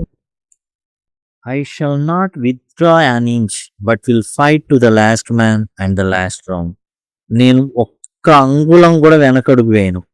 But will fight to the last man, చివరి వ్యక్తి వరకు అండ్ చివరి రౌండ్ వరకు కూడా నేను పోరాడతానే ఉంటాను అనేసి ఆయన చెప్పడం జరిగింది.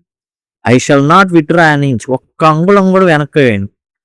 However as a battle progressed, and ఈ యుద్ధం అనేది సాగుతున్న కొద్దీ D company began running out of ammunition. ఏదైతే మందుగుండు సామాగ్రి ఉందో, అమ్యునిషన్ అంటే మందుగుండు సామాగ్రి, అది ఏదైతే ఉందో అది పూర్తిగా అయిపోతుంది. అంతే కదా, వాడుతుంటారు. అయిపోక ఏమవుతుంది, రన్నింగ్ అవుట్ ఆఫ్ అంటే అయిపోతుంది, అయిపోవడం ప్రారంభమైంది. When major Somnath Sharma inform brigade headquarters about this, ఇక మేజర్ గారు ఏం చేశారంటే వెంటనే హెడ్ క్వార్టర్స్కి ఆ విషయం తెలియజేశారు. He was asked to pull back. వెంటనే వాళ్ళు ఏం చేశారంటే, మీరు వెనక్కి తగ్గండి, ఓకే వెనక్కి తగ్గండి, మీరు లేరు అంట, మీ దగ్గర ఆయుధాలు మరి లోపల బుల్లెట్స్ ఇవన్నీ లేవు కాబట్టి మీరు వెనక్కి తగ్గండి, ఏమాత్రం కూడా అక్కడ ఉండొద్దు అని చెప్పడం జరిగింది. Aware of gravity of situation, అక్కడ ఉన్నటువంటి సిచ్యువేషన్ ఎలాంటిది, సామాన్యమైన సిచ్యువేషన్, చాలా తీవ్రత అన్నమాట. పరిస్థితి తీవ్రత గమనించినటువంటి ఆయన ఈ responded with the words aware of the gravity of the situation. ఆ పరిస్థితి తనకు తెలుసు కాబట్టి, పరిస్థితి తీవ్రత తెలుసు కాబట్టి ఏం చెప్పాడంటే ఆయన, the enemy is only 50 yards from us, శత్రువు మనకి 50 గజాల దూరంలోనే ఉన్నాడు. వీఆర్ హెవీలీ అవుట్ నెంబర్డ్, మాకన్నా వాళ్ళు శత్రువులు చాలా ఎక్కువ మంది ఉన్నారు. అవుట్ నెంబర్ అంటే ఎక్కువ మంది ఉండడం.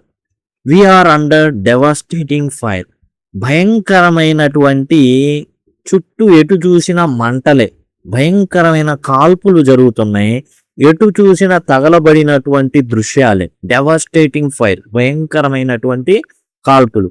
I shall not withdraw an inch, ఒక్క అంగుళం కూడా వెనక్కడుగు వేయను. But will fight to the last man, చివరి వ్యక్తి ఉన్నంత వరకు, అండ్ ద లాస్ట్ రౌండ్, చివరి బుల్లెట్ వరకు కూడా నేను ఇక్కడే ఉంటాను, ఈ ప్రాంతాన్ని కాపాడుకుంటాను. ఎందుకంటే ఆ ప్రాంతం అనేది చాలా చాలా ప్రాముఖ్యత కలిగినటువంటి ప్రాంతం. ఆ ప్రాంతం గనక కోల్పోతే మరలా భారతదేశం ఆ ప్రాంతంలోకి అడుగు పెట్టలేదు. Just a few minutes later, కొద్ది నిమిషాల తర్వాతే, when he was crouched in a trench, trench అంటే కందకాలు అనమాట, గోతుల్లాగా తవ్వుకుంటారు. ఈ కందకాల్లో ఏంటంటే దాక్కోవడానికి అట్లాంటివి ఉపయోగపడతాయి అనమాట, దాక్కొని పోరాటం చేయడానికి. ఈ కందకంలోకి ఆయన కూర్చున్నప్పుడు, క్రౌచ్ అంటే మోకాళ్ళ మీద కూర్చోవడం అనమాట. Next a machine gun operator, machine gun operate చేసేటటువంటి వ్యక్తి పక్కనే కందకం తవ్వుకున్నారు. ఆ కందకం పక్కన ఈయన ఏం చేశాడంటే మోకాళ్ళుని తనకు కావలసినటువంటి ఆ మందుగుండు సామాగ్రిని తీసుకొని ఆ గన్లోకి లోడ్ చేయాలి. In order to help him load the gun, గన్లోకి ఆయుధం సంబంధించినటువంటి ఆ మందుగుండు ఏదైతే ఉందో దాన్ని నింపడానికి ఆయన ఏం చేశాడంటే పక్కనున్న కందకంలోకి అలా వంగి కూర్చున్నాడు. His position was hit by a mortar shell, అప్పుడే ఒక మోటార్ షెల్ అంటే ఒక పెద్ద పెద్ద తూట అన్నమాట ఇది, ఓకే పెద్ద తుపాకీ లాగా ఉంటుంది, దాంట్లో నుంచి ఓ పెద్ద తూట అనేది అక్కడికి వచ్చి ఆ మోటార్ షెల్ అనేది పడ్డం జరిగింది. అదొక బాంబు అనమాట. ఎలా అయితే మనకి పిన్ తీసి బాంబు విసురుతారు కదా, అట్లా ఇది కూడా ఏంటంటే మన గన్ ఎలా ఉంటుందో అలానే ఒక పెద్ద సైజు ఉంటుంది, తూట ఎలా ఉందో అలానే ఒక పెద్ద సైజు తూట అనమాట. అది పడింది, వెంటనే ఆ ప్రాంతం పేలిపోయింది. మేజర్ సోమనాథ్ శర్మ గారు కూడా వెంటనే అక్కడికక్కడే ఇన్స్టెంట్లీ అంటే అక్కడికక్కడే చనిపోవడం అయితే జరిగింది. ఇన్స్టెంట్లీ అంటే అక్కడికక్కడే అనమాట. కాబట్టి ఇలాంటి ప్రమాదం జరుగుతుందని ఆయనకి తెలుసు. అయినప్పటికీ మరి హెడ్ క్వార్టర్స్ నుండి ఆదేశం వచ్చింది, అక్కడ నుంచి వెనక్కి వచ్చేయండి, ఎందుకంటే మీ దగ్గర మందుగుండు లేదు కాబట్టి మీరు మాత్రం ఏం చేయగలరు అన్నప్పటికీ కూడా మేజర్ సోమనాథ్ శర్మ 50 గజాల అవతల శత్రువు ఉన్నప్పటికీ కూడా తాను ఏమాత్రం వెరవకుండా తన ప్రాణాన్ని సైతం లెక్క చేయకుండా పోరాడడం అయితే జరిగింది. Despite losing there major and face with overwhelming న్యూమారికల్ superiority of the enemy. ఇక్కడ మేజర్ గా చనిపోయి ఉన్నారు. అండ్ ఎవరైతే తన కింద తనతో పనిచేసేటటువంటి సైనికులు ఉన్నారు, వాళ్ళు ఇంతమంది ఎక్కువ మంది వాళ్ళ వైపు దూసుకొస్తున్నప్పటికీ కూడా the heroic actions of late Major Somnath Sharma motivated his men to hold on to their position for over 6 more hours before being overrun by the enemy.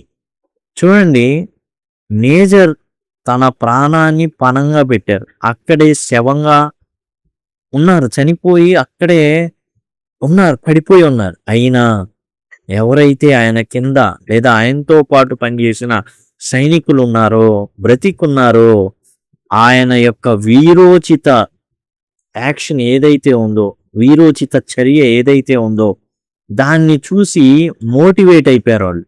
అయిపోయి, లేదు, మా మేజర్ ఈ ప్రాంతాన్ని కాపాడుకోవడానికి తన ప్రాణాన్ని పణంగా పెట్టాడు. ఇక్కడ శత్రువు చాలా ఎక్కువ మంది ఉండొచ్చు సంఖ్యాపరంగా. న్యూమారికల్ సుపీరియారిటీ అంటే సంఖ్యాపరంగా చాలా ఎక్కువ మంది ఉండొచ్చు, కానీ మేము నిలబడి తలబడతాం అని 6 గంటల పైగా ఆ ప్రాంతాన్ని కాపాడారండి. ఆ తర్వాత శత్రువు దాన్ని ఛేదించుకోవడం జరిగింది. శత్రువు అల్టిమేట్గా ఏం చేశాడు, ఆ ప్రాంతాన్ని over run by the enemy, అంటే ఎనిమీ చివరికి తన యొక్క సంఖ్యాబలంతో వీళ్ళని ఏం చేశాడంటే ఆరిపోయేటట్టు, లేకపోతే ఆ ప్రాంతాన్ని విడిచిపోయేటట్టు, లేదా ప్రాణాలే కోల్పోయేది. కానీ మొత్తానికి వాళ్ళు ఆ ప్రాంతాన్ని 6 గంటల పైగా ఆ పొజిషన్ని కాపాడుకున్నారు. చివరికి over run by the enemy, శత్రువుల చేతికి ఆ ప్రాంతం అయితే చిక్కిందనమాట. అయితే 6 గంటల పైగా వాళ్ళు పోరాడడం అయితే జరిగింది. They brave resistant provided time for reinforcements to arrive. అయితే వాళ్ళ త్యాగం అనేది వృధా పోలేదు.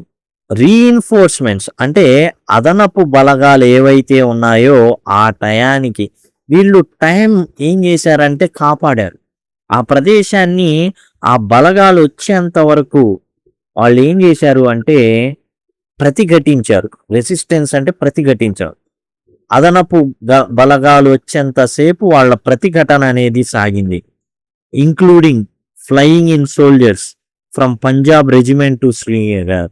అండ్ ఏం జరిగిందంటే టోటల్గా ఇక్కడ శత్రువు ఆ ప్రదేశాన్ని చిక్కించుకున్నాను అనుకున్నాడు, కానీ 6:30 గంటల పాటు వీరు ఏదైతే పోరాడారో ఆ పోరాట సమయంలోనే పంజాబ్ రెజిమెంట్ శ్రీనగర్కి రావడం జరిగింది.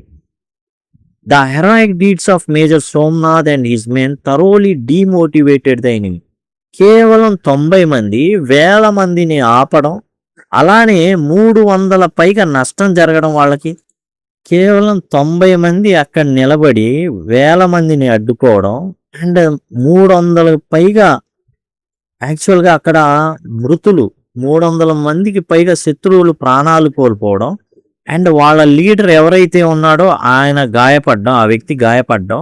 ఇదంతా కూడా శత్రువులను ఏమైందంటే నిరుత్సాహపరిచింది. డీమోటివేటెడ్ అంటే నిరుత్సాహపరచడం. నిరుత్సాహపడిపోయారు వాళ్ళు. అరే, మనం ఇంతలాగా 1000 మంది మీద పడితే ఏమైంది, 300 మంది చనిపోయారు, కేవలం 90 మంది అడ్డుకొని 300 మందిని చంపారు, అండ్ లీడర్ గాయమైంది, ఇంత జరిగింది. మనం ఇప్పుడేమో ఫ్రెష్గా దళాలు దిగుతున్నాయి. వాళ్ళు పూర్తిగా నిరుత్సాహపడిపోయారు. దాంతో ఏం చేశారంటే ఇప్పుడు దాకా ఆ ప్రాంత కోల్పోయింది, మొత్తం ఆ ప్రాంతాన్ని కోల్పోయాం అనుకున్నది కాస్త ఈ బలగాలు ఎప్పుడైతే దిగినాయో ఆ ప్రాంతం మీద మనం పట్టు సాధించడం మొదలు పెట్టాం. అది కేవలం ఆ సైనికులు 6:30 గంటల పాటు ప్రతిఘటిస్తూ ఉండడం అనేది మెయిన్ ఇష్యూ అన్నమాట. అక్కడ మనకు సాధించిన విజయం ఏంటంటే నిలబడి తలబడ్డం అనేది అక్కడ మనకి ప్లస్ పాయింట్ అయింది. ఆ ప్రాంతాన్ని మరలా మనం చేజిక్కించుకున్నాం. శత్రు నిరుత్సాహపడిపోయి వెనుతిరగడం మొదలుపెట్టాడు.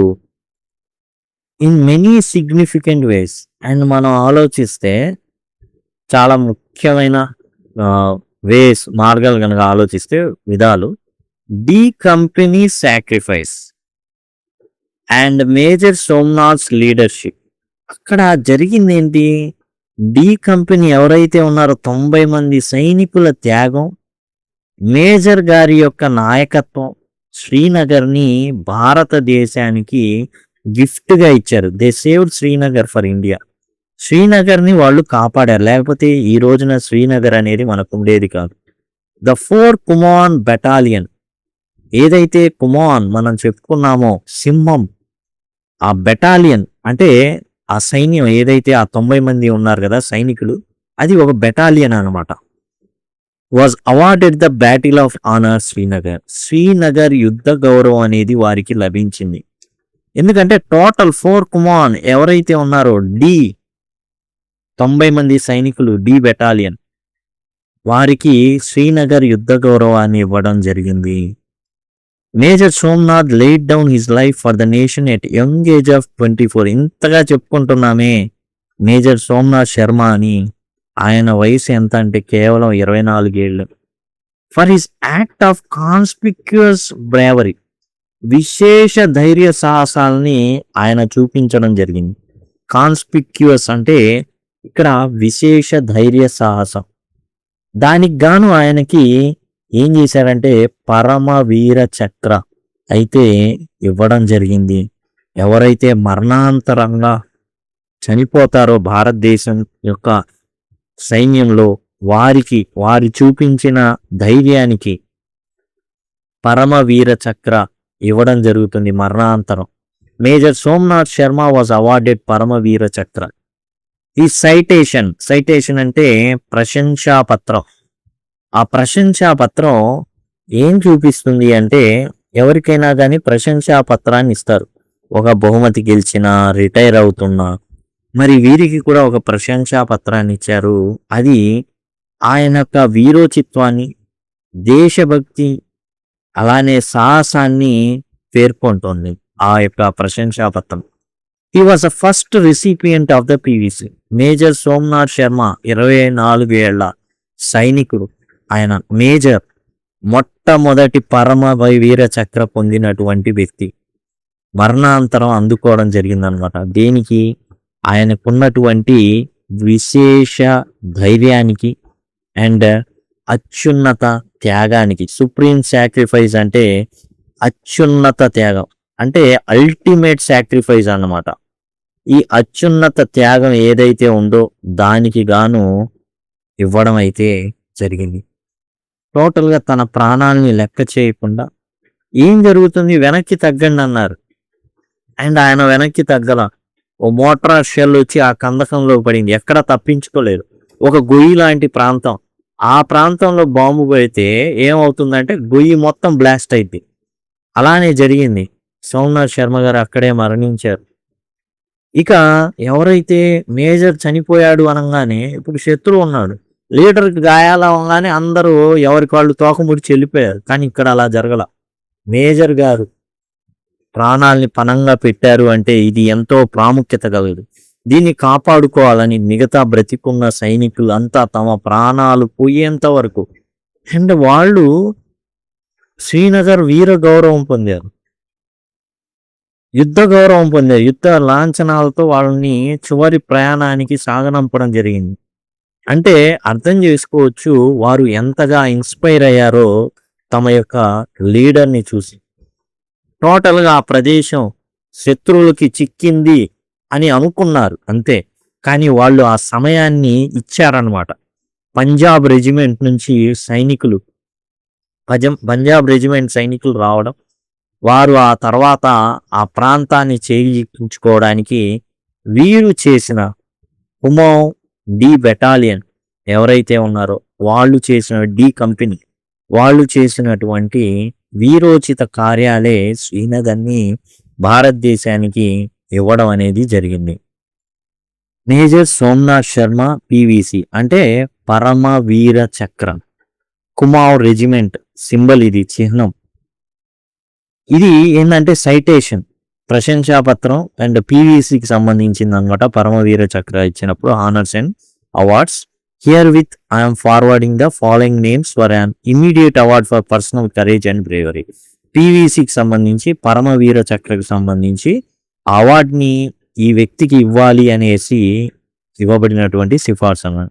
ర్యాంక్ ఇది, నెంబర్ ఇది, పేరు, ఏ యూనిట్ 4 కుమవాన్ అండ్ డి కంపెనీ అనేసి రాయడం జరిగింది. ఇమ్మీడియట్ అవార్డ్ ఆఫ్ పీవీసీ అనేది ఇవ్వడం జరిగింది. పరమవీర చక్ర సైటేషన్, ఈ ఏదైతే ప్రశంస దేనికి సంబంధించి అవార్డు ఇవ్వాలి అనేది, ఎందుకు అనేది రాయడం జరిగింది వివరంగా. On landing at Srinagar air field, major S N Sharma D company was dispatch to Budgam village. Srinagar air ఫీల్డ్కి వెళ్ళిన తర్వాత ఈ డి కంపెనీ ఎవరైతే ఉన్నారో మొత్తాన్ని కూడా బడ్గామ్ జిల్లాకి బడ్గామ్ గ్రామానికి పంపించడం జరిగింది. With a view to prevent enemy from infiltrating and attacking Srinagar air field. వీరి శత్రువులు వస్తున్నారు, ఈ బడ్గామ్ని ఆక్రమించిన తర్వాత తదుపరి లక్ష్యం వాళ్ళది శ్రీనగర్ ఎయిర్ ఫీల్డే, అందుకని వీళ్ళని ఆపడానికి పంపించడం జరిగింది.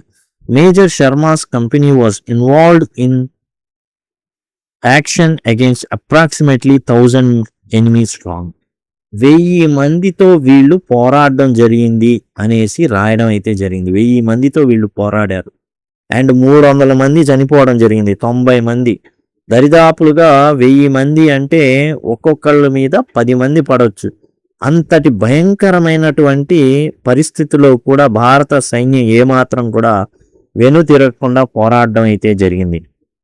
Major Sharma's leadership and personal courage and sacrificing his life by moving from post to post under heavy mortar and automatic fire, he was responsible for his company holding against overwhelming majority of enemy for nearly 4 hours and inflicting over 300 casualties on the enemy.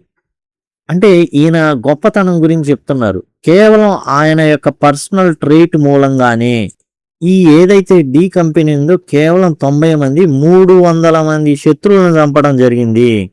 And వీళ్ళు వస్తున్న వాళ్ళని nearly 4 hours అట్లా ఆపడం జరిగింది అనమాట. Holding against and overwhelming majority of enemy for nearly 4 hours and inflicting over 300 casualties on the enemy. అంటే రమ్మని చెప్పిన తర్వాత కూడా వీళ్ళు అక్కడ నిలబడి దరిదాపులుగా 4 గంటల పాటు ప్రతిఘటించడం మూలంగా భారతదేశం మిగతా సైనికులు రావడం, అదనపు బలగాలు రావడం, ఆ ప్రదేశాన్ని చేజిక్కించుకోకుండా శ్రీనగర్ని కాపాడుకోవడం అనేది జరిగింది అనేసి రాయండి. అండ్ చాలా మోటార్ షెల్స్ పడుతున్నాయి, బాంబులు పడుతున్నాయి, ఎటు చూసిన కాల్పులు జరుగుతున్నాయి. అలాంటి వాతావరణంలో కూడా మేజర్ శర్మ వీరోచితంగా పోరాడడం జరిగింది అనేసి రాయబడ్డం అయితే జరిగింది ఇక్కడ. తర్వాత మనం చూసినట్లయితే not only this, even after his death his personal example of heroic enthusiasm made the company to fight for over an hour and only withdrew in an orderly fashion when ordered by the reinforcement commander. చూడండి, ఈ అదనపు బలగాలు వచ్చిన తర్వాత అదనపు బలగాల commander ఎవరైతే ఉన్నారో పంజాబ్ రెజిమెంట్కి సంబంధించిన కమాండరు వచ్చిన తర్వాత కూడా వీళ్ళు గంట సేపు పోరాడారు. అండ్ ఈ పోరాటంలో ఎలా జరిగిందంటే వీళ్ళందరూ చనిపోలేదు. వీళ్ళని ఏం చేశారంటే చాలాసేపు నుంచి పోరాడుతున్నారు కాబట్టి కొత్తగా అదనపు బలగాలు వచ్చినాయి కాబట్టి ఏం చేశారంటే దశల వారీగా వీళ్ళని వెనక్కి వెళ్ళమని చెప్పారు. ఎవరైతే పోరాడారో ఈ 90 మంది అందరు చనిపోలేదండి, అందరు చనిపోలా, కొంతమంది చనిపోయారు. ఈ కొంతమంది చనిపోయినా 300 మందిని చంపారు శత్రువులను.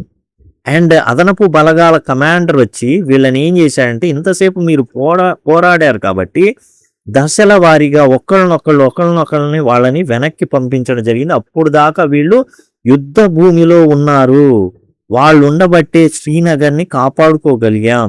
కాబట్టి ఈ మేజర్ ఎవరైతే ఉన్నారో సోమనాథ్ శర్మ గారికి పరమవీర చక్రని అందించండి. But for this officer's bravery and sacrifice of his own life it is most probable that Srinagar air field would have been overrun by the enemy and jeopardise the whole Kashmir operation. ఒకవేళ ఈ వ్యక్తి గనక అక్కడ ఉండకపోయి ఉంటే, అతను గనక ఒక ఉదాహరణగా తన తోటి వారికి కనబడకపోయి ఉంటే శ్రీనగర్ ఏదైతే విమాన స్థావరం ఉందో అది శత్రువులకి చేజిక్కేది. దాంతో టోటల్ కాశ్మీర్ ఆపరేషన్ మొత్తం కూడా ప్రమాదంలో పడేది, మనకి చాలా ప్రాబ్లం అయ్యేది అనేసి 3 నవంబర్ 1947న రాసినటువంటి ఒక లేఖ మనకి ఇక్కడైతే ఉందన్నమాట. సోమనాథ్ శర్మ గారు ఏదైతే అక్కడ మరి ఏదైతే చేశారో, తన తోటి వారికి ఏదైతే ఆదర్శంగా నిలిచారో, మరి వాళ్ళు పోరాడడం జరిగింది. తర్వాత మేజర్ గారు ఇలా పోరాడితే మనం ఎందుకు పోరాడకూడదు అనేసి అది ఏం చేసిందంటే ఒక ప్రాంతాన్నే భారతదేశానికి బహుమతిగా ఇచ్చేటట్లు చేసింది. కాబట్టి ఈ వ్యక్తిని గుర్తించాలి అని రాసినటువంటి లేఖ ఇక్కడ లెఫ్టినెంట్ కల్నల్ గారి యొక్క సైన్ అయితే ఉంది. కాబట్టి ఇది టోటల్గా ఆయనకి పరమవీర చక్ర అనేది మరణాంతరం పోస్ట్యుమస్లీ ఇవ్వడం అయితే జరిగింది. We have delved into how the events of 3rd November 1947 played out. And మనం లోతుగా పరిశీలించాం ప్రతిదీ కూడా. ఏదైతే ఆ 3వ తారీఖున నవంబర్ 3, 1947 ఏం జరిగిందో మనం ఏం చేసామంటే లోతుగా పరిశీలించడం జరిగింది. డెల్వ్డ్ ఇంటూ అంటే లోతుగా పరిశీలించడం అనేటటువంటి అర్థం అయితే ఉంది. ప్లేడ్ అవుట్ అంటే అదే ఎలా జరిగింది ఏంటి అనేది, ఆ సంఘటన ఎలా జరిగాయో అనేది మనం లోతుగా పరిశీలించాం. It is also worth knowing more about the early life of Major Somnath. అయితే మేజర్ గారి గురించి మనం వారి యొక్క ప్రారంభ జీవితం గురించి తెలుసుకోవాల్సిన అవసరం అయితే ఉంది. The events that lead him to make the ultimate sacrifice for the nation. మరి ఒక అద్భుతమైనటువంటి త్యాగం, ఇంకా ఏంటంటే అల్టిమేట్ సాక్రిఫైస్ అన్నమాట. ఇంకా అంతిమ ఏదైనా త్యాగం చేయగలడు అంటే మనిషి తన ప్రాణాన్ని ఇవ్వడం తర్వాత అంతకుమించి ఇంకేం ఉంటుంది, ఇంకేం ఉండదు. కాబట్టి అల్టిమేట్ సాక్రిఫైస్ చేయడానికి గల కారణాలేంటో మనం చూద్దాం. ఎటువంటి సంఘటనలు ఆయన జీవితాన్ని మలిచాయో, ఎలా తాను దేశం కోసం తన ప్రాణాలని పెట్టడానికి కూడా వెనకాడలేదో ఆ విషయాల్ని చూద్దాం. Born on January 31st, 1923 in the picturesque town of Dad in Kangra, Himachal Pradesh, Somnath Sharma belonged to a family with rich military legacy. 1923 జనవరి 31వ తారీఖున 1923లో ఆయన జన్మించడం జరిగింది. ఎక్కడంటే పిక్చరెస్క్ టౌన్ దాద్. ఈ దాద్ అనేటటువంటి పట్టణం ఉంది. ఆ పట్టణంలో సోమనాథ్ శర్మ హిమాచల్ ప్రదేశ్ కాంగ్రా జిల్లాలో జన్మించడం అయితే జరిగింది. పిక్చరెస్క్ అంటే పిక్చర్ లైక్ అని, మనకి ఎట్లా అయితే ఒక ఫోటో ఫ్రేమ్ పెడితే ఎట్లా ఒక బొమ్మలాగా ఉంటుందో ఆ ఊరు కూడా అంత రమణీయంగా ఉంటుంది అని అర్థం. ఎట్లా ఈయన జర్నీ సాగింది అంటే యాక్చువల్గా ఆయన పుట్టడమే మిలిటరీ ఫ్యామిలీలో పుట్టాడు. అది వారసత్వంగా వచ్చింది. లెగసీ అంటే వారసత్వం. His father, Major General Amarnath Sharma, had served the nation with distinction. వాళ్ళ నాన్నగారు అమర్నాథ్ శర్మ గారు, ఆయన మేజర్ జనరల్. ఆయన దేశానికి అద్భుతంగా సేవలు చేశాడు. ఆయన ఎంత గొప్పగా చేయాలో అంత విశిష్ట సేవల్ని, డిస్టింక్షన్ అంటే సర్వ్డ్ విత్ డిస్టింక్షన్ అంటే విశిష్ట సేవల్ని అందించడం అన్నమాట. ఆయన కూడా దేశానికి చాలా విశిష్ట సేవల్ని అందించడం జరిగింది. కాబట్టి అదే తండ్రి దగ్గర నుంచి వారసత్వంగా పొంగి తెచ్చుకున్నారు major Sharma. Young Somnath was also deeply inspired by various tales of Mahabharata imparted to him by grand father. వాళ్ళ తాతగారు ఏం చేశారంటే మహాభారతంలోని కథల్ని ఆయనకి నేర్పించడం, చెప్పడం జరిగింది. అది యంగ్ సోమనాథ్ శర్మ నేర్చుకోవడం జరిగింది. వాటితో బాగా ఆయన ప్రేరేపితుడయ్యాడనమాట. ద వాల్రస్ టేల్స్ అంటే వీరోచిత కథ, మహాభారతం నుండి వచ్చినటువంటి వీరోచిత కథలు ఆయన్ని ముందుకు నడిపాయి. From his early education at Sherwood College, Nainital to his rigorous training at Royal Military College, Sandhurst, Major Somnath Sharma's life was testament to discipline and dedication. మనం చూసుకున్నట్లయితే స్టార్టింగ్ షేర్వుడ్ కాలేజ్ నైనిటాల్లో ఆయన జాయిన్ అవ్వడం జరిగింది. అలానే రాయల్ మిలిటరీ కాలేజ్లో తర్వాత అంటే ఫ్రమ్ అక్కడి నుండి ఇక్కడి వరకు, ఎక్కడి వరకు Royal Military College Sandhurst. Rigorous training అంటే కఠినమైనటువంటి శిక్షణ అనేది ఆయన పొందడం జరిగింది for the purpose of the military. Royal Military College అంటున్నారు అక్కడ. ఆ పేరులోనే ఉంది. అక్కడ కఠిన శిక్షణ అనేది ఉంటుంది.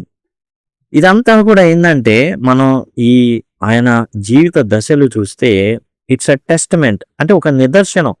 ఆయన ఒక డిసిప్లిన్డ్ లైఫ్, ఒక క్రమశిక్షణ కలిగినటువంటి జీవితాన్ని, అంకిత భావం కలిగినటువంటి జీవితాన్ని ఆయన గడిపారు అన్నదానికి ఇది ఒక నిదర్శనం, సాక్ష్యం. Commissioned into the 8th Battalion, 19th Hyderabad Regiment in 1942, he served with distinction during World War II in Arkan campaign in Burma, earning mentions in dispatches of bravery. ఆయన ఎన్నో ప్రశంసా పత్రాలని తన ధైర్యానికి గాను అందుకున్నారు. ఎక్కడ పనిచేశారు ఈయన? ఈయన 19th హైదరాబాద్ రెజిమెంట్లో 1942లో పనిచేయడం జరిగింది.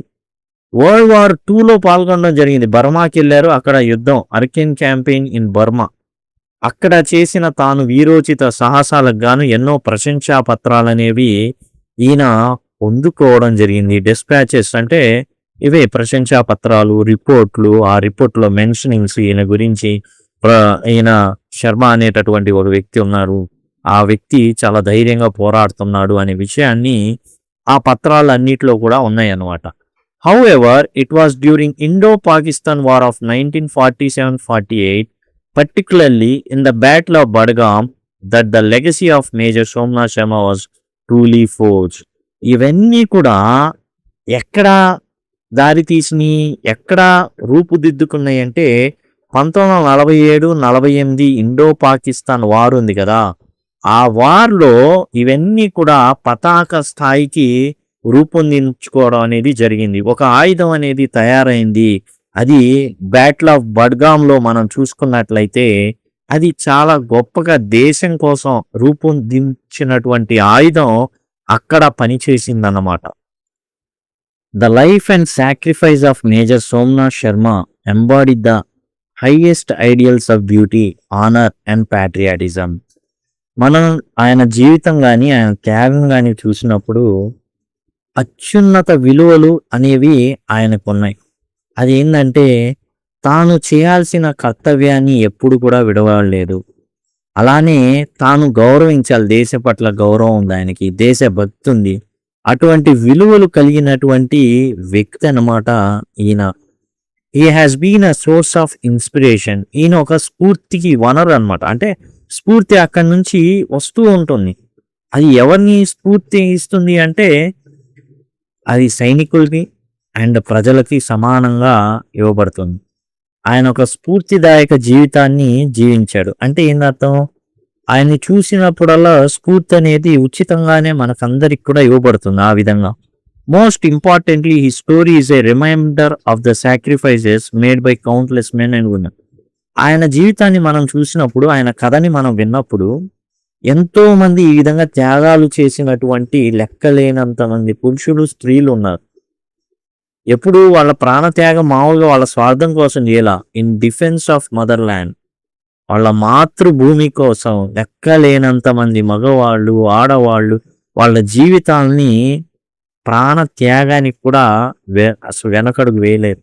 And highlights a profound sense of beauty that inspired them.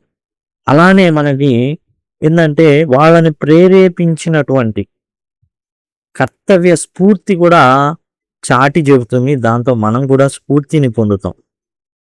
Highlights a profound sense of duty that inspired them. వాళ్ళని ఎంతో ఒకళ్ళని చూసి ఇంకోళ్ళు స్ఫూర్తిని పొందారు. ప్రొఫౌండ్ సెన్స్ ఆఫ్ డ్యూటీ అంటే వాళ్ళు ఒకళ్ళని చూసినప్పుడు ఒక ప్రగాఢమైనటువంటి స్ఫూర్తి వాళ్ళు జనరేట్ అయింది. అదేంటంటే మనం కూడా మన కర్తవ్యాన్ని చేయాలి. ఇక్కడ మేజర్ సోమనాథ్ శర్మ ఎవరైతే ఉన్నారో ఆయన తన విధిని నిర్వర్తించారు. షెల్ ఒకటి పడింది, ఆ యొక్క పెద్ద కందకంలో ఉన్నారు ఆయన. ఆయన ఆయుధం ఏదైతే బుల్లెట్స్ ఉన్నాయో, ఆ మ్యాగజైన్ ఏదైతే ఉందో తీస్తామన్నప్పుడు ఒక షెల్ గాల్లో ఎగురుకుంటా వచ్చి ఆ గోతిలో పడింది, ఆ కందకంలో పడింది, పేలిపోయింది. ఆయన చనిపోయాడు. అయితే ఆయన ఏదైతే విధి ఉందో అక్కడతో ఆగలా, అది మిగతా వాళ్ళకి స్ఫూర్తినిచ్చింది.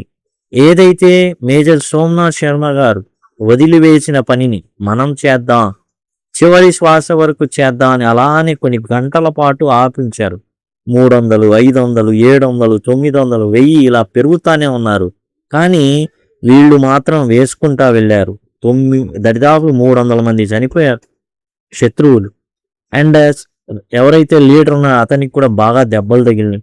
దాంతో వాళ్ళు వెనకడుగు వేసే వరకు అండ్ పంజాబ్ రెజిమెంట్ వచ్చి ఆ కమాండర్, అదనపు బలగాల కమాండర్ వీళ్ళని ఒక్కొక్కరిని సేఫ్గా వెనక్కి తగ్గమని చెప్పేంత వరకు కూడా సోమనాథ్ శర్మ గారి యొక్క కర్తవ్య స్ఫూర్తి, ఏదైతే ప్రొఫౌండ్ సెన్స్ ఆఫ్ డ్యూటీ ఉందో అది మిగతా వాళ్ళలో పనిచేసింది.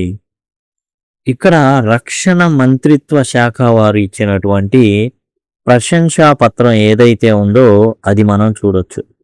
ప్రశంసా పత్రం అంటే ఆ వ్యక్తి ఏ విధంగా తన దేశాన్ని కాపాడుకున్నాడో ఈ ప్రశంసా పత్రంలో అయితే ఇవ్వడం జరిగింది. Citation in respect of IC 521 major Somnath Sharma, ఇది ఆయన యొక్క ఐడి ఏదైతే ఉంటుందో దానికి సంబంధించింది. ప్రశంసా పత్రం అనేది ఉంది. ఇది on 3rd November 1947 Major Somnath Sharma's company was ordered on a fighting patrol to Budgam in Kashmir valley.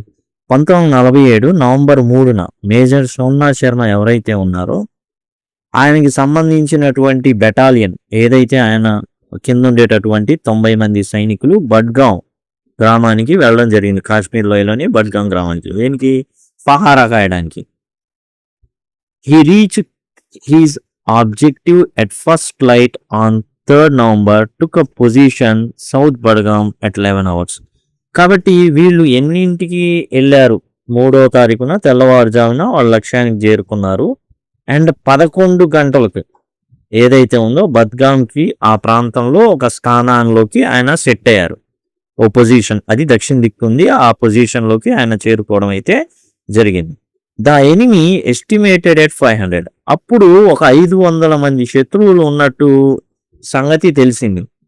Attacked his company position with 3 sides. 3 వైపుల నుంచి వాళ్ళ యొక్క సైన్యం మీదకి, ఆ 90 మంది మీదకి దాడులు అయితే జరగడం జరిగింది. The company began to sustain heavy casualties. అప్పుడు ఈ 90 మందిలో చాలా మంది చనిపోయారు. ఓకే, సస్టైన్ హెవీ క్యాజువాలిటీస్ అంటే భారీ నష్టం, ప్రాణ నష్టం చవి చూడడం అనేది జరిగింది. ఎందుకని? 3 వైపుల నుంచి ఒకే ఒక వైపు ఇంకా పారిపోవాలి, కానీ వీళ్ళు దాన్ని ఎంచుకోలేదు. కానీ అన్నారు ప్రాణాలు వదులుతున్నారు. Fully realising the gravity of situation and direct threat what that would result to both the aerodrome and Srinagar if enemy attack was not held until reinforcements could be rushed to close the gap leading to Srinagar via Hamhama, Major Sharma urged his company to fight the enemy tenaciously. పరిస్థితి తీవ్రత, fully realising the gravity of situation అంటే పరిస్థితి తీవ్రత తెలుసు major Sharma గారికి. And the direct threat would result both the aerodrome and Srinagar. ఏం జరుగుతుంది ఇక్కడ? శ్రీనగర్లో ఉన్నటువంటి టోటల్ ఏదైతే ఆ విమానాశ్రయం ఉందో దాన్ని ధ్వంసం చేస్తారు. నెక్స్ట్ అదే వచ్చేసి దాన్ని ఆక్రమిస్తారు. If the enemy attack was not held until reinforcement could be rushed to close the gap leading to Srinagar via హమ్హమా. ఇక్కడ ఏంటంటే శ్రీనగర్లో హమ్హమా అనేటటువంటి ప్రాంతాన్ని మూసివేయాలి. అదనపు బలగాలు వచ్చి ఆ ఏదైతే హమ్హమా మీదుగా శ్రీనగర్కి దారి ఉందో దాన్ని మూయాలి.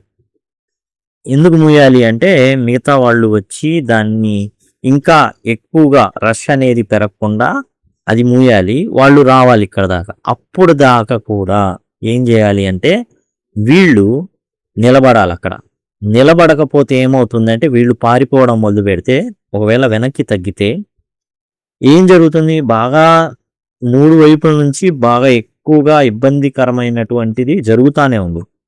వీళ్ళు గనక వెనక్కి తగ్గితే, వెనక్కి వెళ్ళిపోతే వీళ్ళు ఆ ఏరోడ్రోమ్ ఏదైతే విమాన స్థావరం ఉందో దానికి వచ్చి పూర్తిగా ఆక్రమిస్తే చాలా కష్టంగా ఉంటుంది తర్వాత. Major Sharma urged his company to fight the enemy tenaciously. కాబట్టి చాలా అసలు గట్టిగా నిలవమరించమని కంపెనీ కోరాడు. దృఢంగా పోరాడండి. టెనాషియస్ అంటే దృఢంగా పోరాడమని చెప్పడం అయితే జరిగింది. With extreme bravery, he kept rushing across the open ground to his section, exposing himself to heavy and accurate fight to urge them to hold on. కాబట్టి ఈయన ఏం చేశాడు అంటే చాలా ధైర్యంతో మొండి పట్టుదలతో ఆ ఓపెన్ గ్రౌండ్లోకి వేరే వాళ్ళ లక్ష్యంగా తాను మారతానని తెలుసు అయినప్పటికీ కూడా ఆ ఓపెన్ గ్రౌండ్లో అటు ఇటు తిరుగుతూ అండ్ మిగతా వాళ్ళని ఏం చేశాడు అంటే ధైర్యంగా పోరాడమని చెప్పడం అయితే జరిగింది. With extreme bravery he kept rushing across open ground. And open గ్రౌండ్లోకి ఆయన పరిగెత్తడం, ఇంకోళ్ళ దగ్గరికి వెళ్ళడం, ఏమాత్రం ఆపొద్దు, ధైర్యంగా ఉండండి అని చెప్పడం. Keeping his nerve, he skilfully directed the fire of his section into ever advancing enemy. చూడండి, అసలు ఎవరు అడ్వాన్సింగ్ అంటే అసలు వస్తానే ఉన్నారు, ఏమాత్రం ఆగట్లా. ముందు 300 అనుకున్నారు, తర్వాత 500 అయ్యారు, 500 నుంచి 700 అయ్యారు, 700 నుంచి 900 అయ్యారు, 900 నుంచి 1000 అయ్యారు. వీళ్ళందరూ దూసుకొని వస్తున్నారు. ఈయన ఏం చేశాడంటే అటు పరిగెడతా ఇటు పరిగెడతా ఏమాత్రం, ఎందుకంటే ఆయన గన్ హోల్డ్ చేసి కాల్చేంత లేదు, ఎందుకంటే తన చెయ్యి ఇరిగిపోయింది, ఎడమ చెయ్యి విరిగిపోయింది. కాబట్టి ఏమాత్రం సమయాన్ని కోల్పోకుండా ఆయన ఏం చేశాడంటే తన సెక్షన్ ఎవరైతే ఉన్నారో ఆ సైనికుల దగ్గరికి వెళ్ళి ఈ ప్రదేశంలో కాల్పులు చేయండి, ఎందుకంటే అక్కడ జరుగుతున్న సౌండ్కి ఏమి వినబడట్లా. అటు వెళ్ళి ఇటు వెళ్ళి ఆయన గైడ్ చేయడం, ఈ ప్రాంతాన్ని హోల్డ్ చేయండి, అక్కడ నుంచి ఎనిమి రావాలనుకుంటున్నాడు, అక్కడ నుంచి ఆ ప్రదేశంలో కాల్పులు జరపండి అని చెప్పడం. ఈ విధంగా he repeatedly expose himself to the full fury of enemy fire and laid out cloth strips to guide our aircraft on to the target in full view of enemy. కింద ఉన్న వాళ్ళకి శత్రువులు ఎటు నుంచి కాల్పులు జరుపుతున్నారో ఈ వ్యక్తి గమనిస్తున్నాడు. మేజర్ శర్మ గారు కిందుండి గమనిస్తున్నాడు. ఆయన గమనిస్తా ఏం చేశాడంటే ఈయన నిరాయుధుడు, ఎటువంటి ఆయుధాన్ని హోల్డ్ చేసి పరిగెత్తంత లేదు. ఒక చేతిలోనేమో గుడ్డ ముక్కలను పట్టుకున్నాడు, పెద్ద పెద్దవి పెట్టుకొని పైన వెళ్ళేటటువంటి విమానాలకి దిశానిర్దేశం వాటి ద్వారా చేశాడు. ఎనిమి ఉన్నటువంటి ప్రాంతాన్ని కింద నుంచి కూడా గైడ్ చేశాడు ఆయన. దాంతో వాళ్ళు పైనుంచి కొంత విమానాల ద్వారా కాల్పులు జరుపుతూ వాళ్ళని కంట్రోల్ చేసే పరిస్థితి అనేది జరిగింది. ఎందుకంటే అటు పెరిగిపోతున్నారు, 300, 500 అయ్యారు, 500, 700 అయ్యారు, 700, 900, 1000 ఇట్లా పెరిగిపోతా ఉంది. Realizing the casualties had affected the effectiveness of his light automatics, this officer, whose left hand was in plaster, personally commenced filling magazines and issuing them to light machine gunners. ఇక్కడ యాక్చువల్గా ఏం జరిగింది, చాలా మంది చనిపోవడం జరిగింది. ఎవరు కంపెనీలోనే, డి కంపెనీలో, A company, B company, C company, D company ఉంటాయి కదా. అట్లా డి కంపెనీలో 90 మంది అక్కడ ఆగారు. అక్కడ ఆగినప్పుడు ఏదైతే జరిగిన ప్రాణ నష్టం వల్ల ఇప్పుడు ఈ మెషిన్స్లోకి మందుగుండు నింపే వాళ్ళు తగ్గిపోయారు. అప్పుడు ఈయన ఏది ఎడమ చెయ్యి దెబ్బ తిని బ్రేక్ అయినా కానీ పర్సనలీ కమెన్స్డ్ ఫిల్లింగ్ మ్యాగజైన్స్. ఈయన ఏం చేశాడు, ఈయన వాళ్ళు చనిపోయిన వాళ్ళ బదులుగా ఈయన మ్యాగజైన్స్లోకి తూటాలు ఎక్కించి వాళ్ళకి గన్నర్స్ ఎవరైతే గన్లు పేలుస్తున్నారు, ఈయన పేల్చొచ్చుగా అంటే ఒక చేతితో పేల్చడం కష్టం, గురి కుదరదు. అందుకని ఎవరైతే కాల్పులు జరుపుతున్నారో వాళ్ళకి ఏం చేశాడంటే ఆ తూటాలను నింపి వాళ్ళకి ఇవ్వడం జరిగింది. A mortar shell landing right in the middle of ammunition resulted in an explosion that kill him. ఇక్కడ ఒక కందకంలో అందరూ వాళ్ళ మందుగుండి సామాగ్రి ఉంచినటువంటి ప్లేస్లో మేజర్ శర్మ వెళ్ళి మరి ఆ గన్నర్స్కి ఎవరైతే కాల్పులు జరుపుతున్నారో వాళ్ళకి మ్యాగజైన్స్ అవన్నీ తెచ్చి ఫిల్ చేసి ఇస్తున్నారు కదా. ఆ టైంలో ఈయన అటు తిరగడం ఇటు తిరగడం అవన్నీ గమనిస్తున్న ఇతన్నే లక్ష్యంగా ఏం చేశారంటే మోటార్ షెల్ని విసరడం. ఆయన అదే సమయంలో కందకంలో ఉండడం, అక్కడే మందుగుండి సామాగ్రి ఉండడం. ఎప్పుడైతే ఆ మోటార్ షెల్ అనేది చెప్పుకున్నాం కదా, పెద్ద సైజు తూటాలాగా ఉంటుంది, అది పడినప్పుడు ఆ ప్రాంతం అంతా పేలి మరుక్షణమే అక్కడికక్కడే మేజర్ సోమనాథ్ శర్మ గారు మరణించడం జరిగింది.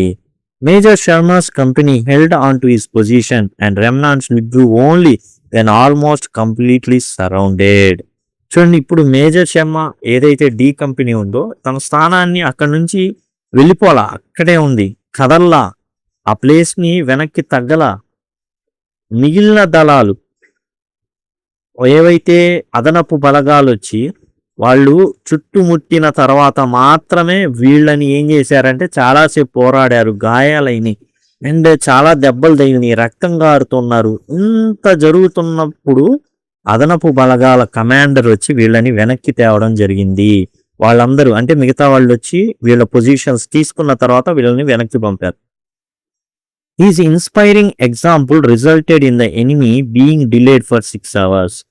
ఏదైతే మేజర్ తాను చేసినటువంటి పని ఏదైతే ఉత్సాహం నింపాడో వాళ్ళలో 6 గంటల పాటు వాళ్ళు ఆ యుద్ధ భూమిలో వాళ్ళని నిలువరించగలిగారు.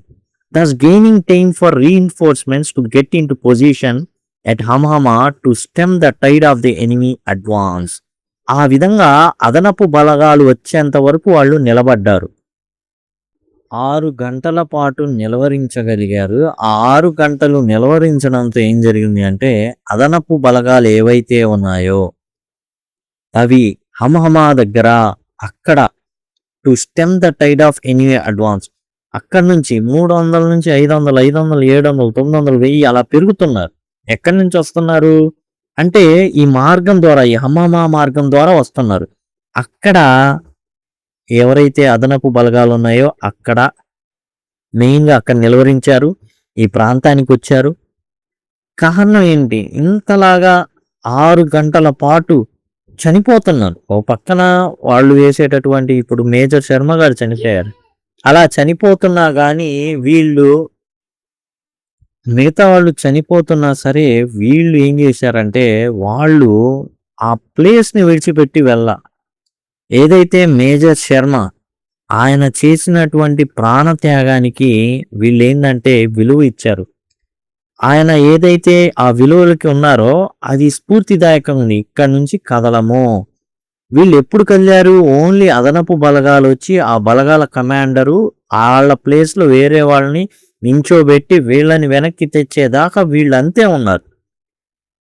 వీళ్ళు ఆ టైం ఇవ్వడం వల్ల అక్కడ మెయిన్ ఎక్కడైతే వీళ్ళు వస్తున్నారో అక్కడ వీళ్ళు రాకుండా నిలువరించడం, ఈ ప్రదేశాన్ని క్యాప్చర్ చేయడం అండ్ దరిదాపుగా 300 మంది శత్రువులు చనిపోవడం ఇవన్నీ సామాన్యమైన విషయాలు కాదు. ఒక వ్యక్తి అందించిన స్ఫూర్తి, అతని నాయకత్వం కావచ్చు, అతనిలో ఉన్నటువంటి గ్యాలంటరీ అంటే శౌర్యత్వం కావచ్చు అండ్ టెనాషియస్ డిఫెన్స్, అసలు ఎంత దృఢంగా కోటగోడ కట్టినట్టు కట్టేసి ఆ ప్రాంతాన్ని బద్గాం నుంచి వీళ్ళు ఒక్కళ్ళు కూడా దాటి వెళ్లకుండా చేశారంటే సామాన్యమైన విషయం కాదు. That is men were inspired to fight the enemy by 7-1. శత్రువులు 7 ఒక్కళ్ళని టార్గెట్ చేస్తున్నారు. అయినా 6 గంటల పాటు నిలవరించారు. 1 hour which was after his gallant officer had been killed. And ఈ ధైర్యవంతుడైనటువంటి మేజర్ సాబ్ చనిపోయాడు. ఆ తర్వాత కూడా గంట సేపు ఎప్పుడు అదనపు బలగాలు వచ్చి వీళ్ళ ప్లేస్లోకి దిగిన తర్వాత తప్ప వీళ్ళు గాయాలైన వీళ్ళకి ఎంతోమంది గాయాలైన అయినా వీళ్ళు పోరాడుతూనే ఉన్నారు. అదనపు బలగాలు వచ్చిన తర్వాత ఆ బలగాలు వీళ్ళ ప్లేస్ని తీసుకున్న తర్వాత మాత్రమే వీళ్ళు వెనక్కి వచ్చారు తప్పించి ఆ యుద్ధ భూమిని మాత్రం వదలలేదు. కాబట్టి ఇక్కడ దాదాపు గంట నిలబడ్డారు ఆయన మేజర్ శర్మ గారు చనిపోయిన తర్వాత కూడా. ఈ హాజ్ సెట్ అనే అంటే ఆ గంట ముందే వెళ్ళిపోండి వెనక్కి రండి అనేది ఆదేశం వచ్చింది. అయినా ఏ మాత్రం కూడా లేదు, ఇది చాలా స్ట్రాటజిక్ టైం, దీన్ని మీరు వీలైనంత తొందరగా పంపించండి, కానీ మేము మాత్రం వెనుతిరిగితే ఏం జరుగుతుందో మాకు తెలుసు. ఆ ఎయిర్ బేస్ని ఏదైతే విమాన స్థావరాన్ని గనక వాళ్ళు ఆక్రమిస్తే చాలా చాలా ప్రాబ్లం అవుతుంది అనేది తెలుసు. He has set an example of courage and qualities seldom equal in history of Indian army. యాక్చువల్గా ఆయన భారత సైన్య చరిత్రలో అరుదుగా కనిపించేటటువంటి ధైర్య సాహసాలని ఒక స్కేల్ లాగా పెట్టాడనమాట. ఇది ధైర్యం అంటే, ఇది సాహసం అంటే, ఇది ఎగ్జాంపుల్ ఆఫ్ కరేజ్ క్వాలిటీస్ విలువలకి ఒక స్కేల్ పెట్టాడు. అరుదుగా కనిపించేటటువంటి క్వాలిటీస్ అనమాట.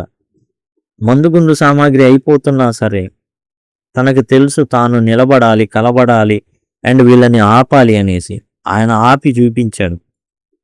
In the quiet of Kashmir valley, Kashmir లోయ ఎప్పుడు కూడా చాలా నిశ్శబ్దంగా ఉంటుంది. ఎందుకని? ప్రకృతి ఒడిలో ఉంటుంది కాశ్మీర్ వ్యాలీ అండ్ హిమాలయాల యొక్క నీడలో ఉంటుంది. అందుకే ఆ కాశ్మీర్ లోయ చాలా నిశ్శబ్దంగా ఉంటుంది. ఇక్కడలాగా వాహనాల అలజడులు, ధ్వనులు ఏం వినిపించవు. కారణం ఏంటంటే అక్కడ ప్రకృతియే మెయిన్, అక్కడ ప్రకృతిదే పైచేయి. Wear the echoes of the company's battle with inflators have long since faded. అక్కడ జరిగినటువంటి పోరాటపు ప్రతిధ్వనులు ఏవైతే ఉన్నాయో ఇకోస్, అవి అన్నీ కూడా ఏమైపోవచ్చు? సైలెంట్ అయిపోవచ్చు. ఇప్పుడు వినబడకపోవచ్చు.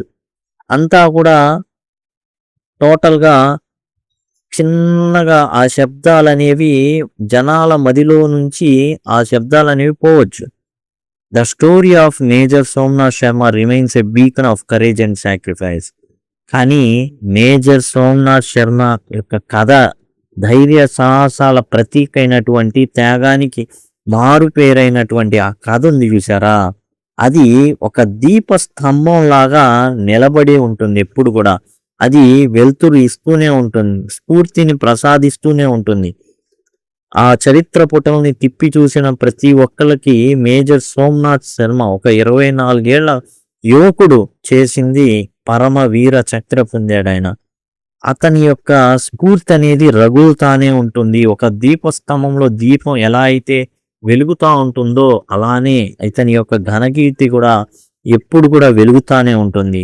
His valour ensured that tricolour would continue to fly over Srinagar. అతని యొక్క శౌర్యం ఏదైతే వీరత్వం ఉందో అది శ్రీనగర్లో భారతదేశ త్రివర్ణ పతాకం రెపరెపలాడడానికి కారణమైంది. And his name is for ever etched in golden pages of India's military history. And అతని పేరు భారతదేశపు సైనిక చరిత్రలో బంగారు పేజీల్లో చెక్కబడింది. The life and legacy of Major Somnath Sharma stands as a poignant reminder of the price of freedom. So మనం స్వేచ్ఛకి, స్వాతంత్రానికి ఇచ్చిన వెల ఎంత అంటే, ఆ చెల్లించిన మూల్యం ఎంత అంటే ఎన్నో జీవితాలు అన్నమాట. మేజర్ సోమనాథ్ శర్మ గారి జీవితం అండ్ ఆయన ఏదైతే వారసత్వంగా వదిలారో స్ఫూర్తి, అవన్నీ కూడా మనకేందంటే ఒక హెచ్చరిక లాగా. మనం స్వేచ్ఛ కోసం ఎంత చెల్లించామో అండ్ ఆ స్వేచ్ఛని, enduring spirit of those who fought to protect it, ఆ ఫ్రీడమ్, పొందుకున్న ఫ్రీడమ్ని నిలబెట్టుకోవడానికి, స్వేచ్ఛని, స్వాతంత్రాన్ని నిలబెట్టడానికి ఎన్ని ప్రాణాలు అనేవి తర్వాత బలిదానం ఇవ్వబడినాయో గుర్తు చేసేటటువంటి ఒక గుర్తుగా, ఒక అలారం.